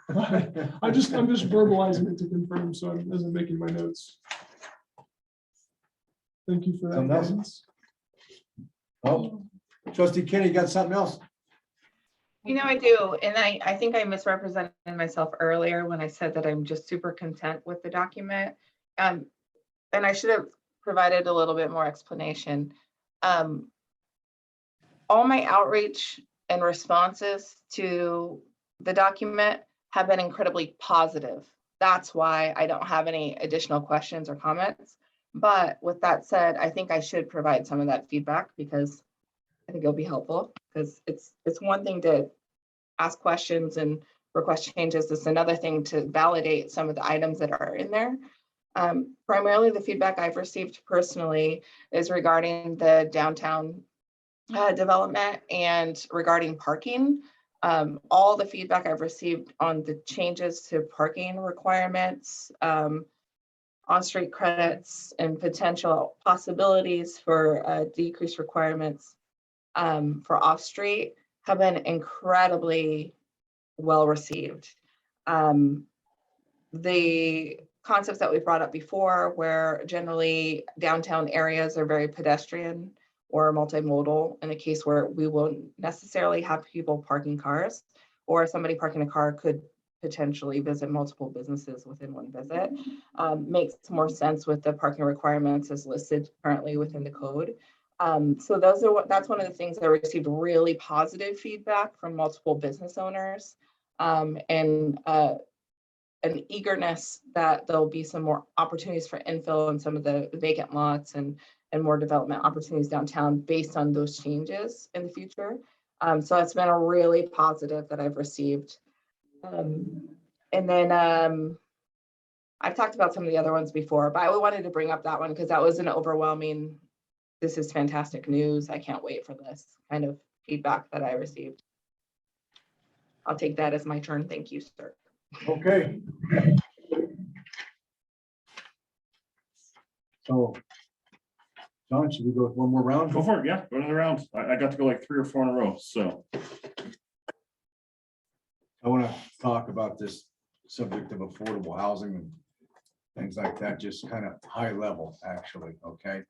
And I wanted to go through some, just wanted to understand, you know, how that could come about if we needed it to down the road, where somebody brought in some innovative ideas on how to do an efficient development, or look at some new ways of doing things that don't require so much area or space, and it might not exactly fit within our document, you know, or in our parameters right now. Are we denying that from happening, or is this a blank, it's written in stone that this cannot happen? Can that developer come through with some innovative thing, or some things that are coming out, there's some trends that might fit, and present that before our boards, and actually, you know, have an efficiency or an affordable option brought forward? What do you think about that? There's nothing in this draft document that says that affordable housing is excluded. And a developer would have the option to come in and propose a number of different housing products and types in a number of different districts and categories that could be affordable housing. In addition to our baseline zone districts, I would also point out that a planned unit development is always an option that can be considered, to, you know, look at. These are the unique considerations that we're trying to you know, make possible through this development, and can seek specific approvals for reducing street widths, changing lot sizes, changing height requirements, and that planned unit development process would go through a process that includes public hearings, so there'd be opportunity for public comments and feedback. We go through the planning commission for recommendations and the board of trustees for final action. So there's a process to consider unique developments, in addition to some of the flexibility that the baseline zone districts are intended to provide. Okay, that's what I need to know. Anything on that? A couple items, Mayor, Yeah. on that. So, we received some significant feedback prior and then now differing feedback, but the important part is the affordable housing concern and question. We did strike out of use 2 uses that would promote more affordable housing. And that's the mixed use and multifamily dwelling that was previously either permitted or conditional in downtown neighborhoods. So we struck those and said that mixed use dwelling is now conditional, and then the multifamily dwelling is no longer permitted or conditional in downtown. And those would be 2 opportunities for encouraging more opportunities for affordable housing. So, and I know those were struck specifically because of concerns of high density, but those are some considerations. But what I am really a big fan of is that we have the potential again to consider unique projects. And I think a future item that we should consider is how we can offer incentives to folks who are offering through development plans specifically targeted for affordable housing, either for portions or specific lots within their development. So I think there's more opportunity in the future to maybe figure out process, but I like that there is a potential to consider unique situations. But I just want to bring it back to those mixed use dwelling, multifamily dwelling that we excluded from downtown neighborhoods from previous community feedback, that now has maybe kind of morphed and changed a little bit to wanting more opportunities for affordable housing. So I don't know where to go from there. I mean, we made those adjustments on purpose based on feedback, but now we're receiving kind of different feedback. So I just want to make sure we have considered some of the changes that we made previously regarding that topic. Kenny, I'm sorry to interrupt you. I just have a couple of questions for you relative to the community feedback that you heard. Sitting on the planning commission and going through that process and hearing the conversations relative to why the multifamily and mixed use were pulled from that downtown core. In the planning commission document, in the land use code document, I believe that we had talked about one time that there's like a 3-story maximum requirement somewhere in there. I think that was noted. I mean, so what were the specific concerns relative to affordable or multifamily housing in the downtown? Was it height? Was it just not wanting multifamily? I mean, because multifamily can come in a multitude of formats. It can come in like a duplex, a 3-plex, a 4-plex. It doesn't necessarily have to be an apartment complex. So can you share like what were the concerns specific to affordable or the mixed use or multifamily in the downtown corridor? Yeah, the general, and somebody else might have more information on this, but the general feedback was those kind of projects that would encourage renters or more of apartment view, because those other ones would fall under more of attached attached dwellings versus the multifamily, is that would increase density in an area. But often you see more affordable pricing on housing associated with higher density. That's just generally how it works. So if you're looking for smaller lot sizes, right? That was something that came up recently, is we shouldn't limit the minimum for the lot size so that more lots would be available at a more affordable price. That's essentially the same thing as doing higher density equals more affordable housing in a connected way that those items are connected. The same thing with a smaller lot size. So I just want to make sure that we're doing justice to both those voices of we don't want high density, yet we want affordable housing. And so where is that balance there? And are we limiting items within this code to say there's a way that we're somehow actively limiting affordable housing by excluding those 2 options? So that's what I want to put out there. Obviously, the mixed use is still conditional in downtown neighborhoods, so that's not out of the question, but the multifamily is completely struck as a permitted or conditional use in downtown neighborhoods. So that just opens me up to that question. So if that is a priority, I mean, that's one way to accomplish it. So that's my concern. Well, I would share those same concerns that you have, Trustee Kinney. I think that when we start restricting people and telling them how they can develop their land, that's always a reason to pause.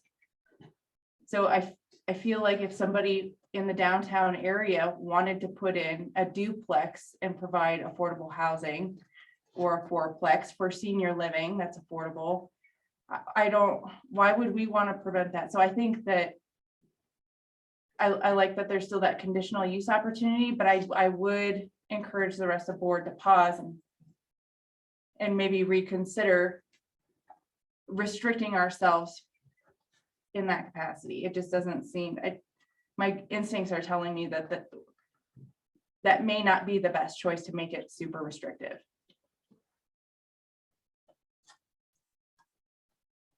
I want to make sure that this is an inclusive community and not for just one type of income or family situation, and that people have an opportunity to live in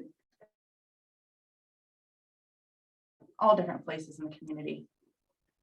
Well, what I was getting at is that we didn't close it off. That's all I was trying to get at, was that we did, wasn't trying to we didn't close it off. We got conditional use. I wanted to make sure we had another avenue to do development outside, a whole little community, you know what I'm talking about, like retirement community or something with small homes and things like that they can afford to get, and not as much, but single homes, not necessarily condos or townhomes. And that's why I just wanted to make sure we didn't close that opportunity off, but there's an avenue to come back to pursue that kind of development in this document. And that's what I was getting at. And then we still have conditional use for the single family, multifamily, those kinds of things downtown. You got to come downtown, see if it fits the lot, see if the height fits everything, right?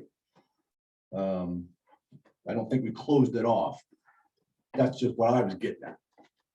Yeah. Do we have a minimum, where, I guess we do, but where is the minimum lot size requirement? Can anybody remind me where that's in the document?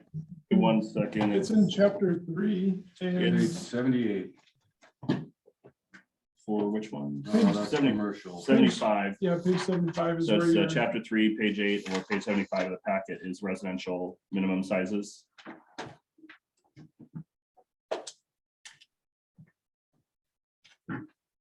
So, no, one comment I wanted to share on this, and this was just a thought process that I had, is I think we do have that medium density zoning with the R3, which is kind of designed for more of those.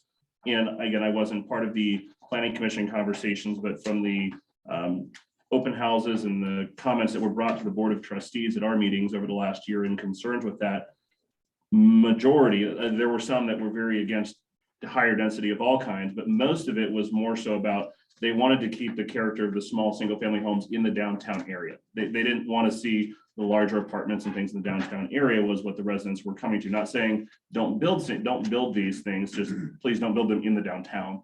And I would think that R3 zoning that we have set up is kind of that ideal point to put that. It's designed as a medium density. The one concern I had with that is I know one of the ideas that's been brought up is kind of looking at our minimum lot size is 3,000 square feet. I know that there are some developers that will do things on smaller lots around between 2,000 and 2,500 square feet. And I understand they can come and get special permission to do things otherwise. But what I would suggest is maybe we look at reducing that lot size down so that I'm just thinking as a business owner, if I have my options of several places to choose and go and build somewhere, if there's somewhere that I can't by right build what I want to build there, I'm not even going to look at it. I'm going to go look at somewhere where I can do it without having to go through any special processes. And so if I'm building 25 square foot or 2,500 square foot properties, and I've got 4 municipalities that offer me that ability without anything special, and I have Wellington who says, well, you have to build at least 3,000. I'm not going to come to Wellington and say, well, can you guys work with me? I'm going to go to somebody else that has 2,500 already, and I'm just going to work with them. And so I would say that maybe we look at reducing that number for the R3, which is specifically designed to be that higher density. It's not changing the core of the town.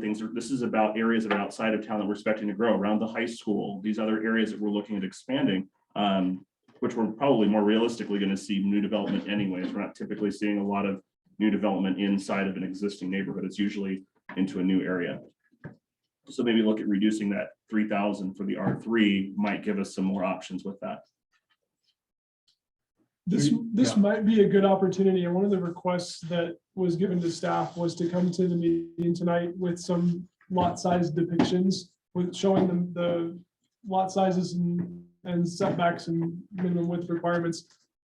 Trustee Kinney, my apologies, I didn't scan these to share them electronically.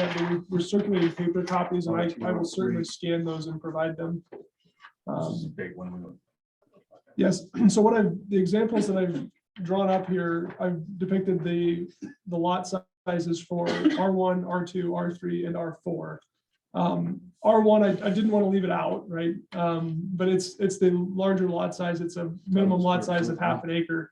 So there's really not a challenge there with constructing something, but it's probably not going to be an affordable housing product on a large lot like that. I just wanted to make sure I didn't exclude it from the discussion. But where the R2 is kind of our typical lot size now, or very close to our typical lot size now. Not a problem with constructability in terms of setbacks and building envelope from a housing product standpoint. But possibly one of the considerations for the R2 is that the minimum lot size and the minimum lot width result in a typical lot depth of 125 feet, which is a little bit long for a backyard for most of the products that we see on the market today. So that might be something worth looking at, if maybe dialing it back to like 110 feet and then adjusting the lot size requirement accordingly. And then the R3 is where it gets a little more interesting. When you apply the minimum lot width and the minimum lot size for a detached unit, you end up with a pretty unique building site. It would still be possible to build a home with garage and other considerations and meet all the requirements, but it may result in a very unique A 3-story house. it could, or a basement with 2 stories, and you'd probably be building over the top of the garage. If you had a kind of a 4-square home with the garage included, so a second floor over the garage space. It's an available housing product. We have some national builders that provide that very product. Modern style stuff. Tends to be a little bit more modern. And they're more in line with a price point that starter families can afford. Maybe. Well, I've looked at Market, some modern yeah. homes like that. They're not that affordable. I think affordable is a term that is difficult to use in an expanding market like this. I think relatively and in comparison to other housing products on the market, the type of development that would fit that lot size is relatively more affordable in comparison. But I'm not here saying that any new home is affordable, because there's challenges with our market right now. But I think what might be worth considering for that R3 lot sizes is probably increasing the lot size there, the minimums, to make it more conducive to a wider variety of housing types. The configuration is just very limiting on that particular set of lot dimensions. All right. I would point out too that the R3 zone district does have accommodations for attached single family, so townhomes, duplexes, paired homes, triplexes, all of those would be an attached unit. And on the illustration that we put together, applying the minimums to those housing products does result in a lot size that would be appropriate for units with shared party walls with either a front load or a rear load garage, depending on the desires of that particular development. So I think and that minimum lot size is 2,500 square feet, which is pretty small. Still provides a backyard. They're attached units, would still accommodate a garage, but certainly would fall more in the spectrum of. That's our proposed change in here. Well, I think with, It when was we start one of the talking about attract adjusting changes. lot lines and setbacks, I just start to have concerns about sidewalks and walkability, and making sure that we are leaving enough space in the front for curb, gutter, and sidewalks. So what, like, from a planning perspective, like, what is a minimum setback to be able to have a conducive sidewalk, curb, and gutter? Yeah, so can I answer that question? And Yes, then I go will for it. certainly come back, Trustee House. So first of all, I want to kind of remind everyone, or it's a reminder for planners, maybe I'll explain it. a setback is a minimum distance that you have to adhere to from the property line to any structure, or in this case, we've defined a couple of setbacks, one being a house setback, meaning this, your front room, your front bedroom has to be, the wall of that has to be 15 feet or 20 feet back, depending on the zone district, from the property line. Your sidewalks, curb and gutter are in the street right of way. And so the right of way is where you typically see your pedestrian movements, your curb and gutter, and your street. So a 15-foot house setback is the amount of front yard between your front wall and your property line. There's usually a few more feet of open space before you reach your sidewalk. The other thing I wanted to highlight in the draft land use code is we've proposed the front yard setbacks have two components. One is the front wall of the living space, and we've also proposed a setback for attached garages. The attached garage setback, we're proposing a minimum in all districts of 20 feet. 20 feet is consistent with our parking standards for the depth of a vehicle, so that if you park a vehicle in front of a closed garage door, the back end of the vehicle wouldn't overhang the sidewalk. So that's the approach that we have proposed, is to provide some flexibility to reduce the setback, to provide some more flexibility for the front wall of the house, but making sure that the garage still has that minimum 20 feet for parking a vehicle. Mhm. I can keep going, but does that? No, that's Start to answer the great. Thank question? you. Thank Okay. you. Yeah, I mean, I know an example, because we got our yard surveyed and our pins are probably, our property line is probably 10, 12 feet from the edge of the curb, and there's no sidewalk there, but so that's all town right away. So there is that space. And it depends in Old Town, particularly, some of those property lines are a little weird. The only way you can find out is pay a surveyor to come out, but they're not necessarily consistent depending where you are in Old Town. They did the best they could when they platted all that stuff. Back in the day.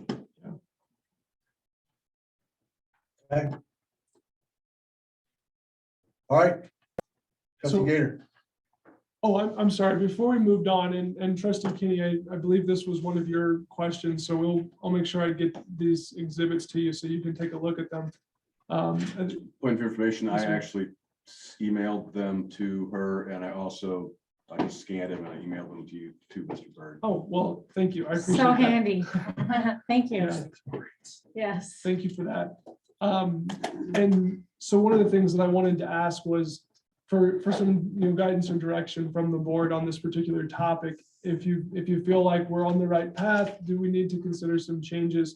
I do think it's worth evaluating in the R2 district, potentially changing the minimum lot size to reduce it a little bit so that the lot width and lot size dimensions are a little more in alignment with what a housing product that we typically see on the market today would be. So a slightly smaller, not much smaller lot size. And I would suggest maybe changing the dimensional standards for the minimum lot size in the R3 district to increase it a little bit to allow some flexibility for housing design to fit the single family detached component. So the single family attached, I would recommend leaving the same for single family detached, increasing the lot size from 3,000 square feet to something like 5,500 square feet to accommodate, front load garages and variety of housing design. You're saying we should take the R3, which is currently allows us to have the smallest single family detached, and increase that to 5,500. Is that correct?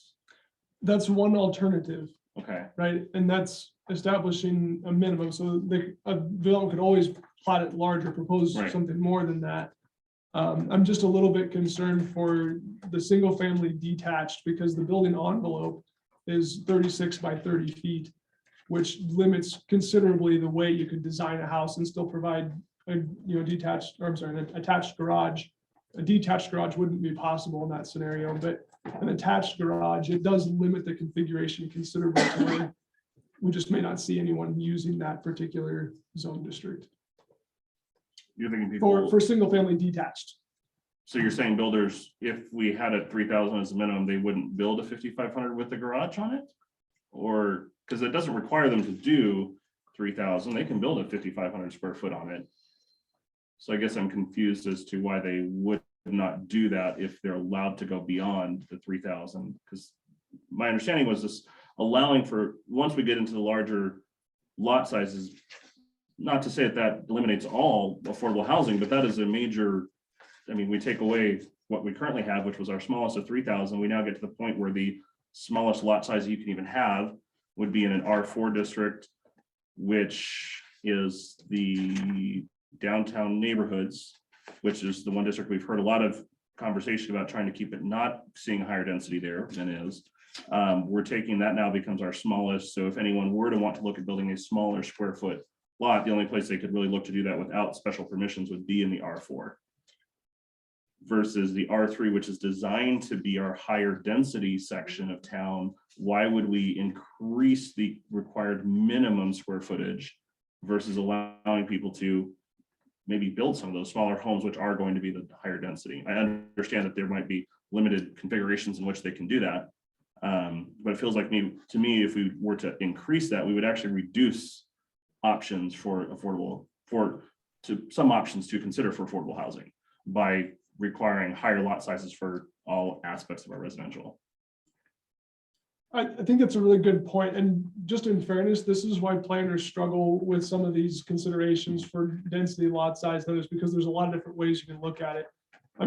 My general approach was to look at this from what is the more typical type of development? What do people typically look for? What I would not want to see is to come and say, well, of course, we've provided this lot size that's conducive for affordable, and I use the term lightly, but affordable units. And someone who comes in and says, I want to build these affordable units, finds out I can't actually fit a garage on there, so that we're unintentionally relegating affordable units to mean you don't get to have a garage. Well, That was one of my now, concerns. do you have to have a garage? A garage is not required. Okay. But it's kind of goes back to the inclusivity question, that if we want to include affordable units in our community, and we certainly don't want to preclude it, but if one of the only options to provide a detached affordable unit is to build it without a standard 2-car garage, that basically it's basically telling those individuals looking for affordable housing that you don't get to have a garage. That doesn't quite feel right in my mind from a social context. I disagree with that, because that's why they build condos, right? Not all condos come with garages. There are some townhome projects that don't come with garages, or Right. single car garages that can't fit. And I would point out, because I 100% agree with you, and apartments and condominiums would be allowed in the R3. Typically, though, that minimum lot size isn't going to be a factor for a condominium or apartment. They're going to have to build something, they're going to have to plat a larger lot to accommodate that type of development. And this wouldn't preclude that. The only piece that I'm looking at for this particular change would be the row for minimum lot size for detached single family, increasing just that one component a little bit to allow flexibility of design. Well, one thing I was gonna say, I know, I think Ms. Gator brought this up, mission homes are smaller homes built in, I think the builders in Berthoud possibly. And they're saying 900 to 1,200 square feet in the upper 200s. One of the things I remember seeing on their website is one of the ways they get the cost down for the home is they don't provide garages at all.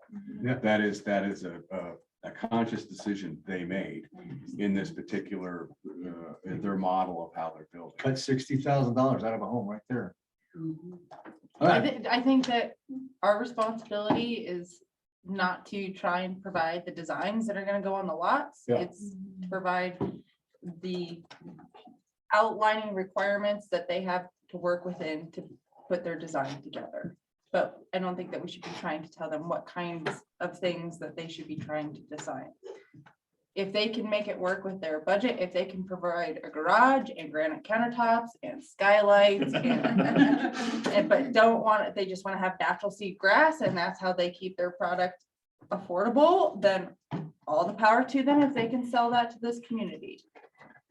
If they want something that's a garage with a studio bedroom built on top that are stacked next to each other like roundhouses, I mean, our job is to try and create codes that are going to be safe and provide good products that are going to fit within the vision of our community. That's what our goal is today. So we don't want to try and tell our developers what kind of products they can bring. That's their job. We just want to give them the guidelines that they can bring their products. You know, within. parameters, right? Just parameters. It doesn't put the whole, we don't want to prevent it from happening. Correct. So I mean, so I hate to circle back on this because now I just may not be understanding this totally. So let's say somebody wants to redevelop one of the commercial lots downtown and wants to put 3 or 4 apartments in that top unit. I mean, is this going to prevent that from happening? That, if you're talking about, it's not like mixed use, if you're redeveloping and putting apartments in the top unit. Kind of. I mean, if Implies it's commercial on a the first commercial floor. building, if the units aren't sold residentially, then they would be commercial use because then they would be a landlord, right? No, and Well, if not, they're paying the utilities for the tenant, then it's then it's like a It's- multifamily, right? it's Mixed use on top of. right, commercial. and we have a specific definition for mixed use relating to those residential units. They could be leased or sold. And it may put them in a different category from a building code perspective.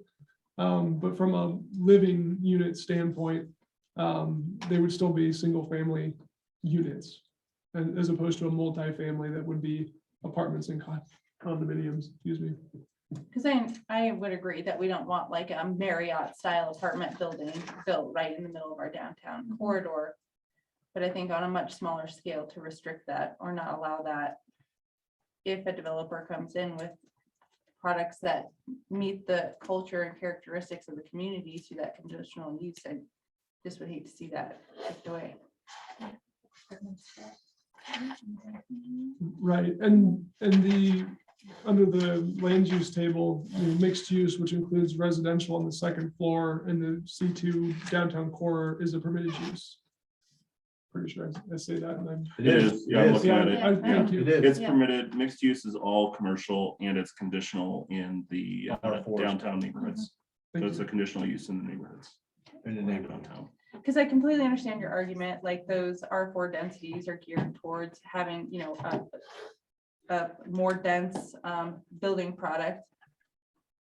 However, a lot of times those multi-unit buildings are provided in that downtown core because that's where all the resources are for the community members. That's where the town hall is. That's where the senior center is. That's where people can get assistance with their utilities or whatever. That's a lot of times where you'll see the nonprofits too. You don't see them in the little commercial pockets that developers are putting in these new housing developments.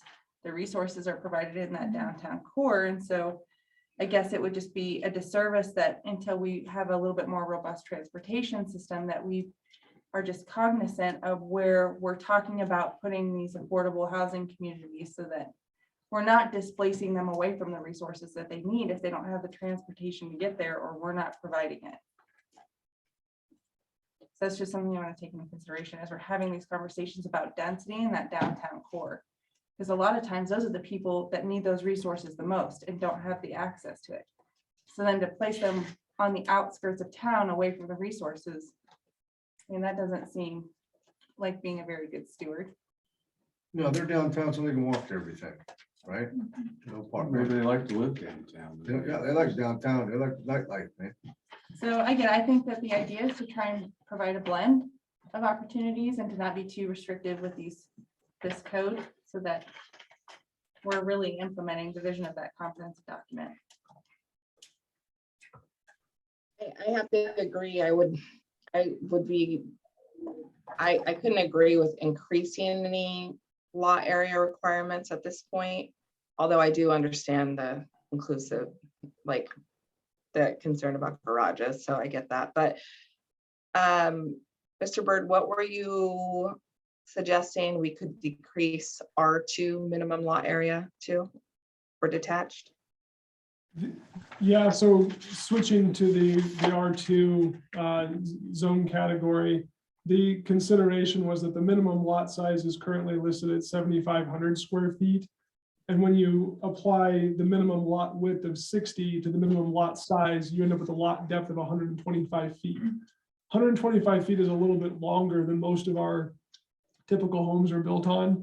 And so if that was a consideration, I mean, backyards usually typically require a lot more irrigation. So there's a lot of conscious thought process there as well. But just allowing that lot size to come down a little bit to reflect maybe a 60 foot by 110 foot lot is a typical construction. So maybe looking at a standard that would allow that for single family detached. Excuse me. I'd be a fan of that. I don't know about anybody else. If you would be opposed to that for any reason to decrease that lot depth requirement and the square footage requirement.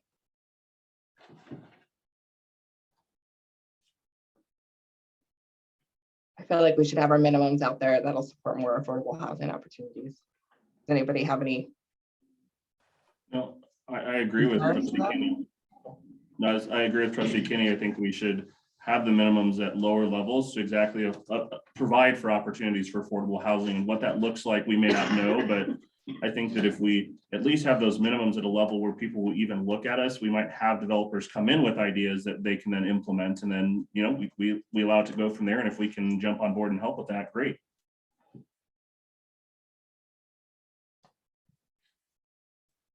Thank you for the feedback. Yeah, okay, good enough, good enough. Okay. The other item there, sorry, that I brought up earlier is, given that we have the entire section, trying to find the page right now, downtown neighborhood district 3.2.5, talking about R4 downtown neighborhood district. It talks about design standards and those kind of items that are specifically addressing the style and character of downtown. Given those are in place, and the intention was to acknowledge a lot of the concerns that we received about what downtown looks and feels like, would we be open to adding multifamily back to conditional use in downtown neighborhoods for more options for affordable housing as well?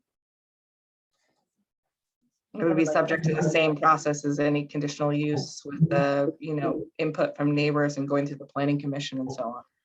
Got that already, good conditional, don't we? No, so mixed use is conditional in the downtown neighborhood. Multifamily is not. I've got C right here. I believe it's crossed out. Yeah, it's a little bit hard to read on the track changes, but I think it has a little line through it. Real little. I agree with you, but that was one of the considerations that came up in public comment and the planning commission had looked at, was considering removing the multifamily from the R4 downtown Neighborhoods, not downtown corridor. Yeah. Correct, yes, from the downtown neighborhoods. And just so everyone's on the same page, multifamily is apartments and condominiums where you have more than just attached units like townhomes or duplexes. Well, I think that, we've heard loudly and clearly that the residents of this neighborhood felt pretty strongly about that. And I thought, in this case, I thought that change, well, I can't answer this, the folks there accommodated their concerns, and I thought it was a reasonable balance to achieve that. I've certainly seen some people do some scrape and builds on their home, they bought it or they owned it and they scraped it, and I can think of a couple of ones that are certainly conform and are a couple stories, but certainly bigger than sort of the bungalow style. Yeah. And so I thought we made reasonable accommodations. I thought we did. We certainly went through a lot. Yeah, and I guess I'm not sure that I would wish to backtrack Not that personally, just Not that is my, only. Not on that R4 Yeah. multifamily. Yeah, I wanted to throw it out there because, affordable housing has been coming up so strongly lately. And there are other items in there that account for the character and feeling of those homes, including a maximum height, 28 feet. The other design standards listed in that part that would, maintain those concerns and questions that were primarily, I think, the driver of that feedback. But if that's not something that we want to do, that's fine. But like I said, this is a huge potential for more affordable housing in the downtown neighborhood. So I didn't want to let that go without mentioning. And if I could add to that, just a real quick, I want to make sure the planning commission talked about a couple of things that maybe hasn't reached all the board members. And going back to what Trustee Kinney was saying, one of the things that was discussed at the planning commission was that there's still, it was heard loud and clear from some of the residents that multifamily wasn't desirable in the R4 downtown neighborhoods. From a policy standpoint, that's perfectly fine for the board to not allow that particular type of use. But the way in which you could come back and allow a respectable multifamily development to occur near one of those neighborhoods is the developer or redeveloper can come back and say, I've acquired a large enough site that would accommodate a multifamily development, and I'd like to request a rezone to R3 that would allow apartments or multifamily condominium developments. And that request, and this is what was discussed and explained to in those public comment portions, that rezone request has a public hearing process. It goes through the planning commission, goes through the board of trustees. It can still be allowed. It might have conditions attached for you're proposing this number of units. You need to have X number of parking spaces to meet our standards. But it can be considered where the property has the right conditions under which that would be acceptable. So there's still a process in place that could allow it if the Fair enough. circumstances presented itself. It's just 4 times harder and lots more red tape than a conditional use. It could be harder. Conditional use and rezone have the same procedural with public hearings and approval process. But a point well taken that it could be more challenging from a cost standpoint because you'd have to rezone and replat potentially versus a permitted use. You can build across lot lines. There may be some other challenges there would be challenges to get that approval, but there is a process in place. The thing, I guess the thing is that I can't see, there's not a lot of open ground in the older part of this town, whether you're north or south of Cleveland Avenue. And at the price these homes are going, to purchase up several of them, and then, you're talking about acquisition costs. And then you can remove all those and you're gonna start over. I don't see that as a moneymaker for a developer, but I don't know everything. I can assure you that. I think that is a pretty high bar. I'm not sure the finances of that type of option really make. As a builder, I would be like, what? You could do that, but it's not very cost effective. So I don't necessarily know that's really, is it a possibility? Yeah, I guess. I think it's. Well, with the supply and demand issues that we're facing in northern Colorado, and they're not getting any change to that anytime soon. I'm not necessarily sure that it may seem like a lot of money today to develop a small lot to provide like 4 condo units, and we need to be careful when we're talking about that because there's very specific definitions for what the difference is between a condo unit, a townhouse, a multifamily, a 4-plex, and a duplex. And affordable housing could be all of those things, or single family residential. So for us to assume today that something is going to be affordable or a good business plan for a developer in today's housing market 20 years from now is, that's really throwing a dart at a fast moving target.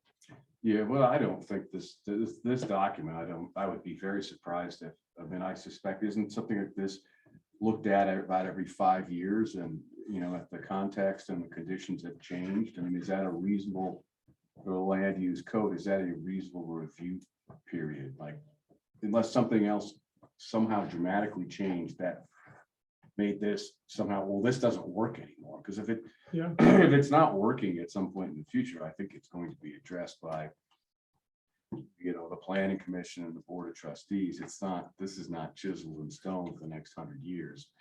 So, I mean, I think if something did change as you, yeah, I can't predict what's going to happen in 20 years.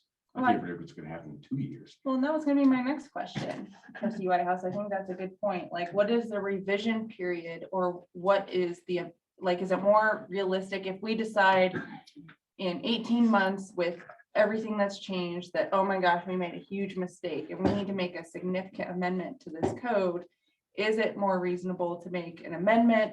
What is that process like? Or like, is, as trustee Whitehouse mentioned, do we revisit this every 2 years? So that would, amending the code would be worthless.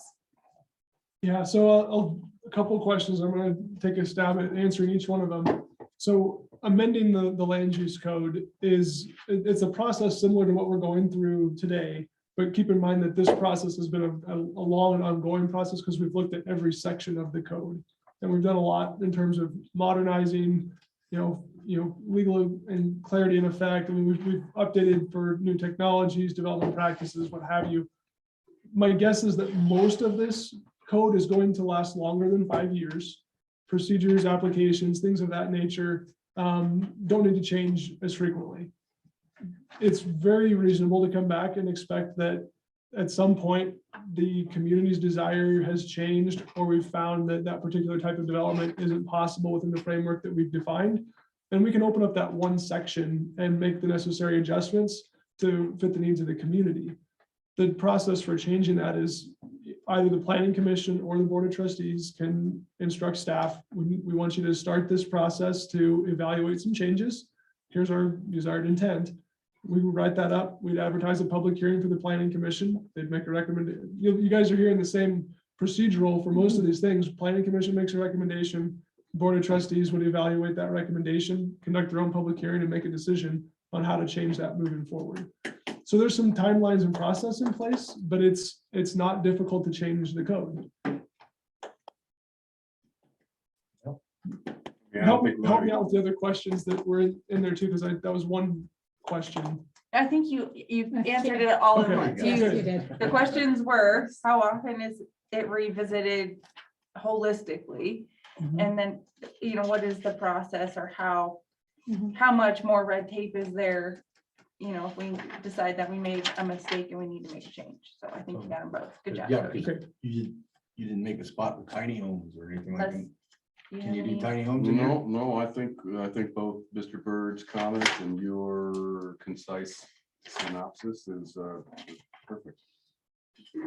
Yeah, just my only thoughts on that is, I think that for me, it's just, the feedback we received from the residents in that neighborhood was, again, from what little I saw from the board of trustees side, not all the stuff that came to the planning commission, was pretty consistent on that. And it still does allow single family attached homes, so you still have that option, but it was just that they were very, from what I saw, very clear they did not want to see that. So I think it's important that we look at this, and we also need to take in it's not just us, the board and the developers, and the community that we're here to represent, and we need to make sure that we're taking that into account. And I think that the planning commission did that back with the Pheasant Run neighborhood. They came to our town hall, and I think we had 17, 18 people from Pheasant Run talk about they didn't like that their part of their neighborhood had been proposed as commercial in the comprehensive plan, and the planning commission listened to that. They pulled that out and they changed that to keep that as residential. And we heard the same thing from the citizens of that kind of downtown neighborhoods area for the last year, and change have come back with that same thing, saying, please leave our, as those homes are smaller, please don't put multifamily. So I think it's good that we follow through on that, right? This is what we're hearing from the community, and we should really take that and listen to that, is kind of my thoughts on it. I think we have. I mean, I agree. I think that where we've ended up is a lot better than where we started. I know there's been some times it's been a little contentious, but I think we, with the public input, I think this document is better. I think it reflects more closely what we have been hearing. I mean, so. It's Yeah. perfect. You know, and I'm not trying to die on this topic. I just wanted to make sure that it was clear that we were striking a potential for more affordable housing, but I'm not seeing support for it. I don't think we need to continue on this, to be honest. Let's move on to the next thing, if that's cool. I just want to bring attention to it, but we're good to move on. Okay, then, we're gonna move on. Let's do it. I circle back to one of your comments, Mark, is yeah. that you made a great comment that I didn't want to lose sight of, and you mentioned tiny homes. That's a huge topic of conversation in planning circles, building circles. Yeah. There's action at the state legislative level right now on creating some consistency across the state for how do you handle tiny homes, and there's different trains of thought on how you do that. So we did not tackle that as part of this effort because we know that there's movement on that already, and we want to see what that result is Okay. before we try to write regulations for it. Right. But that's certainly something that we want to come back and take a look at when we get further guidance on it. And I would also point out too, that not part of this land use code effort, but is more on the topic of housing affordability in the changing marketplace and in a high demand, low supply marketplace. One of the things that our staff is contemplating that would be valuable for the community to consider is a housing needs assessment to look at. And then it will provide some insight into different types of housing products that may need to be included in our code to specifically get to the heart of that very question. Yeah, And isn't that part of that housing needs assessment if the town were going to try to partner with the state or the county or the feds to, and again, I don't know, Ms. Moyer's not here, she'd probably tell us, well, yeah. So, but without that housing needs assessment, you're basically saying, well, we need assistance, but we can't define what it is that we need. And generally, they're gonna say, come back when you have a You have a housing needs. plan. Yeah. When you have data and a plan, come back and we'll consider you for funding. So yes, that when you're doing grant writing and applying for those kinds of programs, when you reference back barn to dominiums. assessment documents or studies or plans, it strengthens your argument and gives you additional points when you're applying for those programs and grants. Very true. Okay, let's move on, huh? Thanks, I think we beat that. I think we did a good one there. I don't know if we got around it, all right? Trustee Gator, let's go. Page 123, section 5402, or in chapter 5, it is page number 7. And so a question here, and this is again comes back to applicability. And so the first part is great. So it says the provisions herein shall apply to all new development or redevelopment subject to site plan review or subdivision application. Fantastic. Building permit applications for individual single-family residences will not require landscape plan. Fantastic. However, all landscaping within the community shall comply to the intent of these regulations. So we just finished saying this only applies to new development. Permit applications for individual single families don't have to have a landscape plan. And then we say, but all landscaping shall comply with the intent of these regulations. So which is it? Is it only for new building? Or does this apply to everyone? Because to me, that's pretty clear. All landscaping within the community shall comply with the intent of these regulations. That doesn't say all. But doesn't that first sentence set it up? There's a word there, however. That means, even though I said this, in spite of what I just said, all landscaping in a community shall comply. That's what however means. I know I said one thing. In spite of what I just said, all of what I'm saying now must apply. So it's kind of, the first were great. That if we left it Is there, it even necessary to have that last sentence? I don't know. That's why I'm asking the question. If we strike the last sentence, it's perfect. So what does, in this case, what does community mean? I mean, does that mean like the streets and the street plantings? Does it mean that within the individual? I guess I don't, what does community mean in this particular instance?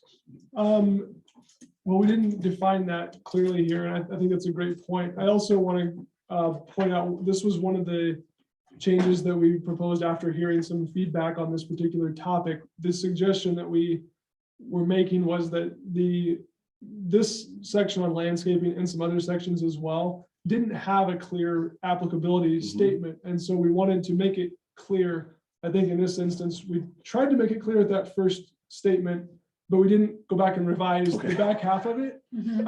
I think it's really reasonable here to clean this up and make it clear, and I am open to suggestions on what Okay. would be, because I think that the intent was Right. to very clearly state that first sentence. Yes, and I love that, because I brought that up, and I love that you added Yeah. that in there, so I was reading, I was like, this is great, and then I see the however, and I was like, I think we checked the box to add the Okay. applicability and then didn't go back to read the second half of the paragraph. so is there any reason to have that last sentence in there? Because if we literally just strike the last sentence, then it's perfect, because it deals with, you don't have to get a landscape plan if you're single family residents. Yeah.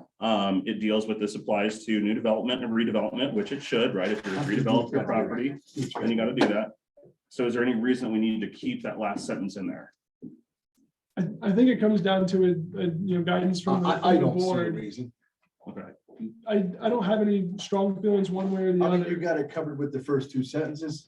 I think so, and the one thing that I would throw out there for the board's consideration is what would be the desire going down the road? I think one of the things that we've done is provide a landscape irrigation design manual that provides a set of best practices that achieves the intent that we heard from the public in terms of creating attractive landscapes, and we've identified different products, including recommendations for single-family units. One of those things that intent is, this is a set of best practices for irrigation. This is a set of design aesthetics that appealed to the community. That draft irrigation design manual is not part of this code. It's an advisory document. It's a supplement to give people who come and ask us, hey, I want to redo my landscaping, what makes sense. So I leave it up to the board to tell staff, what does intent mean? Because we can certainly encourage any redevelopment of an existing landscape to consider the recommendations of the landscape and irrigation design manual without requiring it. It can be a statement of, these were developed that we think is a good right fit for Northern Colorado. And we encourage you to consider those when you redesign your landscape, but we don't have to review or approve it. so you're thinking that third sentence really is meant to kind of point to that landscape manual? Is that kind of what you're saying there? Well, to be real Or- clear, I don't think that statement had any clear intent after we changed the applicability. Okay, But my question would be from an intent standpoint of the code, it could be a good way to allude to the fact that we have developed a set of best practices and recommendations that we could point, homeowners to when they ask us, how do I save water? So, I have no problem if we want to put something in there that just points people to and saying, hey, best practices we would like the community, or the community should consider, can be found in the lands. I think that would be great. Yeah. So yeah, I think if we maybe, and I don't know if you want to put it there, we just change that third sentence instead of talking about the intent of the, you could talk about that document Mhm. and say, homeowners in the community should consider this, I whatever to, I don't know how I want to word it, basically just be Yeah. exactly that. You get it. You should look at this. I feel like I'm getting some consistency, and we'll certainly draft this and bring it Yeah, back. I but think, as I a- think you get, Mhm. I think you get it. Maybe the applicability is an A and a B. A is the first two sentences that clearly states the intent, and B is for existing landscapes in single-family residential. There's a landscape design irrigation manual that can be reviewed and for best practices. And That- we'll I think wordsmith something like that would be great, yeah. Thank you for that Okay. guidance. Excellent. What else? Got anything? No, sir. Good. Trustee Kinney, got anything?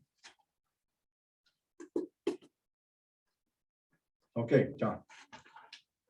All right, let me double check on page 126, make sure that it's not made irrelevant by the one that we just did. So that was another question I had, but I think the change that we just made there makes this one irrelevant, so. Let me double check to make sure.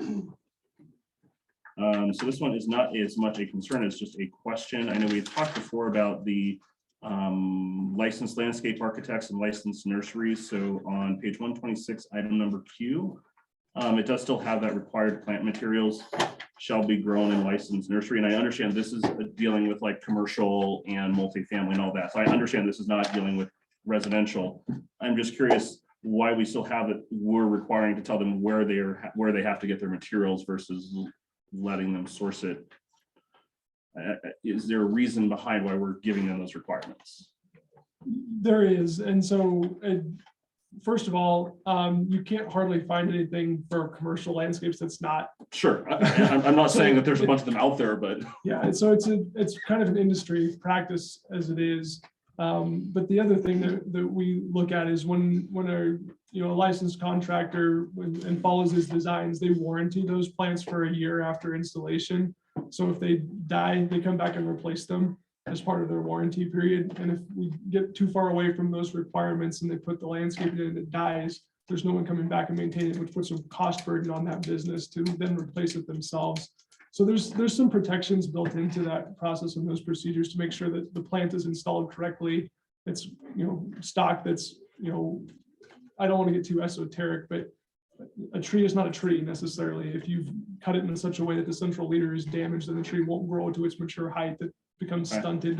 There's reasons for why you want those professionals following those standards to make sure that the landscaping achieves the desired intent and then has the warranty period associated with it. so the warranty is tied to a licensed nursery, that's not something the contractor carries, that's something the nursery carries. It's usually the contractor, but the nursery where you get that is saying, we've grown this plant, if you specify we want a cottonless cottonwood, Okay, the nursery can certify this is a cottonless cottonwood because we've raised it from that, okay, that cutting or what have you. Whereas if you just pluck a tree from a field and plant it, you may not be able to specify that. And also, just as a consumer, certainly bought trees from Fort Collins Nursery.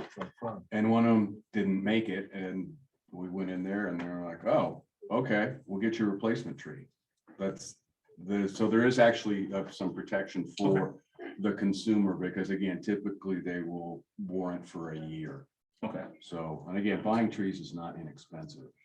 So, but it does, in that case, it does provide some protection and backup or guarantee for the consumer as well, even if they don't go through a contractor. Yeah. Thank you. While we're on the topic, I don't know if it's one of your questions, or maybe we'll get to it. I don't mean to jump the gun, but we did get some comments from some of our development professionals that maybe the 5-foot diameter tree ring was maybe not consistent with their practices. So that's something that we wanted to look at too. And maybe we either don't define the diameter or just allude to the fact that a mulch tree ring is needed. That's for ensuring that the soil stays moist, the roots develop. There's good reasons for it, but maybe specifying the diameter wasn't necessary. So that was something that we wanted to take a closer look at too, and make sure that we've got that piece dialed in. Okay, so you guys are gonna be looking at possibly adjusting, are they looking at adjusting that farther out than 5 feet or a smaller area than 5 feet? Yeah, I think it would probably be smaller than 5 feet, or not specifying the removing it. diameter. Just identifying that you need to have Okay. a mulch ring for. Appropriately sized, whatever. Yeah. I think that's good. We wanted to take a look at that.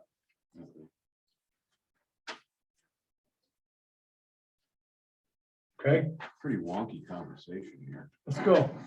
What else? Am I back up? I Yes, sir. don't want to cut into, okay. This next one, I just want clarification, because again, we're still on page 126, so at the very bottom, under maintenance. So it talks about landscape and all this other stuff. So it talks about to provide for the ongoing health and appearance of landscape improvements. All landscaping shall be maintained and replaced by the landowner or occupant as necessary. All property owners or occupants shall be responsible for the maintenance of landscaping within the portion of the public right of way between the back of the curb or street pavement and adjacent property, unless the town has specifically agreed in a development agreement to take over maintenance. So all of that makes sense. The only question I have, does this only apply to new developments? Because my understanding from the past has been that all property owners are basically responsible for that right of way between their property and the street. And so I'm not sure how that works, because this section here is specifically speaking to that new development and all this. But my understanding, unless I'm wrong, and maybe this rule is somewhere else, but as my understanding is at least the last piece of maintaining your right of way is the responsibility of all property owners, not just new development. So how do we address that? Because it kind of got mixed in. I don't know if it's in there somewhere else, but it's kind of mixed into a rule where we're saying none of these rules apply to existing residents, but then one little piece of it does. So I don't know if we need to split that out, put it separately. I'm not sure how that is handled. Yeah, so it's a great question, and there was no intent to mislead on Sure. this. No, I think it's a really good question on what do you do. There are state statutes that speak to maintenance responsibilities for any adjacent owner you have to maintain to the edge of road. Okay. I think it says highway surface. This is how the state, Okay. and it's an old state statute, goes back Okay. a long ways. But I think the intent here was not so much the applicability to a new landscape for maintenance purposes versus an existing landscape. It was really more to the second part of that, that alluding to the fact that there is a requirement for maintenance, Okay, that the adjacent owner or the owner is responsible for maintenance of the property up to the edge of the highway surface. And particularly that we have areas in town where it might be appropriate for the town to provide the maintenance on high visibility corridors, right, particularly challenging maintenance areas, things like that, that we Right. may want to, through a development agreement, agree to maintain some of those Right. areas instead of requiring the property owner to adjacent to be responsible for it. We can take a further look at that and see how we can change the wording of the paragraph to make more sense. okay. Pretty broad. So, and I don't, it is kind of broad. Again, I don't have a problem with it being there because I think it's appropriate to have that in there for new. My question, and because this is something, because I know I've asked about that because I've got it on the main side with Cleveland on my house. And I know I got the answer back, yes, you're responsible for it, but we weren't able to actually point to like where it says that, I don't think. And so that's a question, do we need to maybe put elsewhere in this code? Is that appropriate for land use code to specify that you as a property owner are responsible? Because I think it's good to have that when people like me come and have the honest question, well, wait, why do I have to do this? Where does it, we can say it's right here. And I don't want to point them to this because we're being very clear, this is new development. I want to be able to point to, for those of you who are existing in this section here, this is what deal. So if we can figure out how that should work or whatnot, I think it'd just be good so we have clarification. I can answer that question for you, Trustee Gator. Go for it. That's actually included in on your recorded documents and your title when you acquire your home. And all those recorded exemptions, your easements or your plat recorded documents will have the legal requirements for who's responsible for what in those legal Okay. descriptions. And that's why it's really super important to read your title document when you buy your home, because you may be obligated to sidewalks or repairs that other neighborhoods are not specific to. So that's actually public information. You can get that from the county. It's recorded against your personal. Okay. And does that point to the actual law that requires that in the Yes. title? Perfect. Okay. Yes, it's in the legal description specific to your land.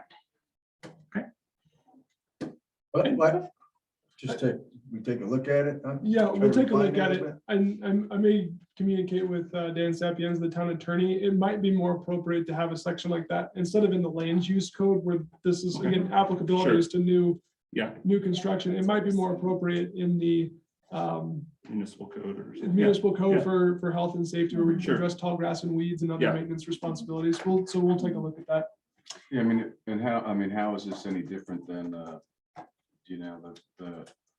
there's a public right, if you have a sidewalk in front of your house, code says you gotta clear it. You can't obstruct it because it's public right away. You gotta repair it if it fails, and if someone slips and falls on your sidewalk, they sue the homeowner.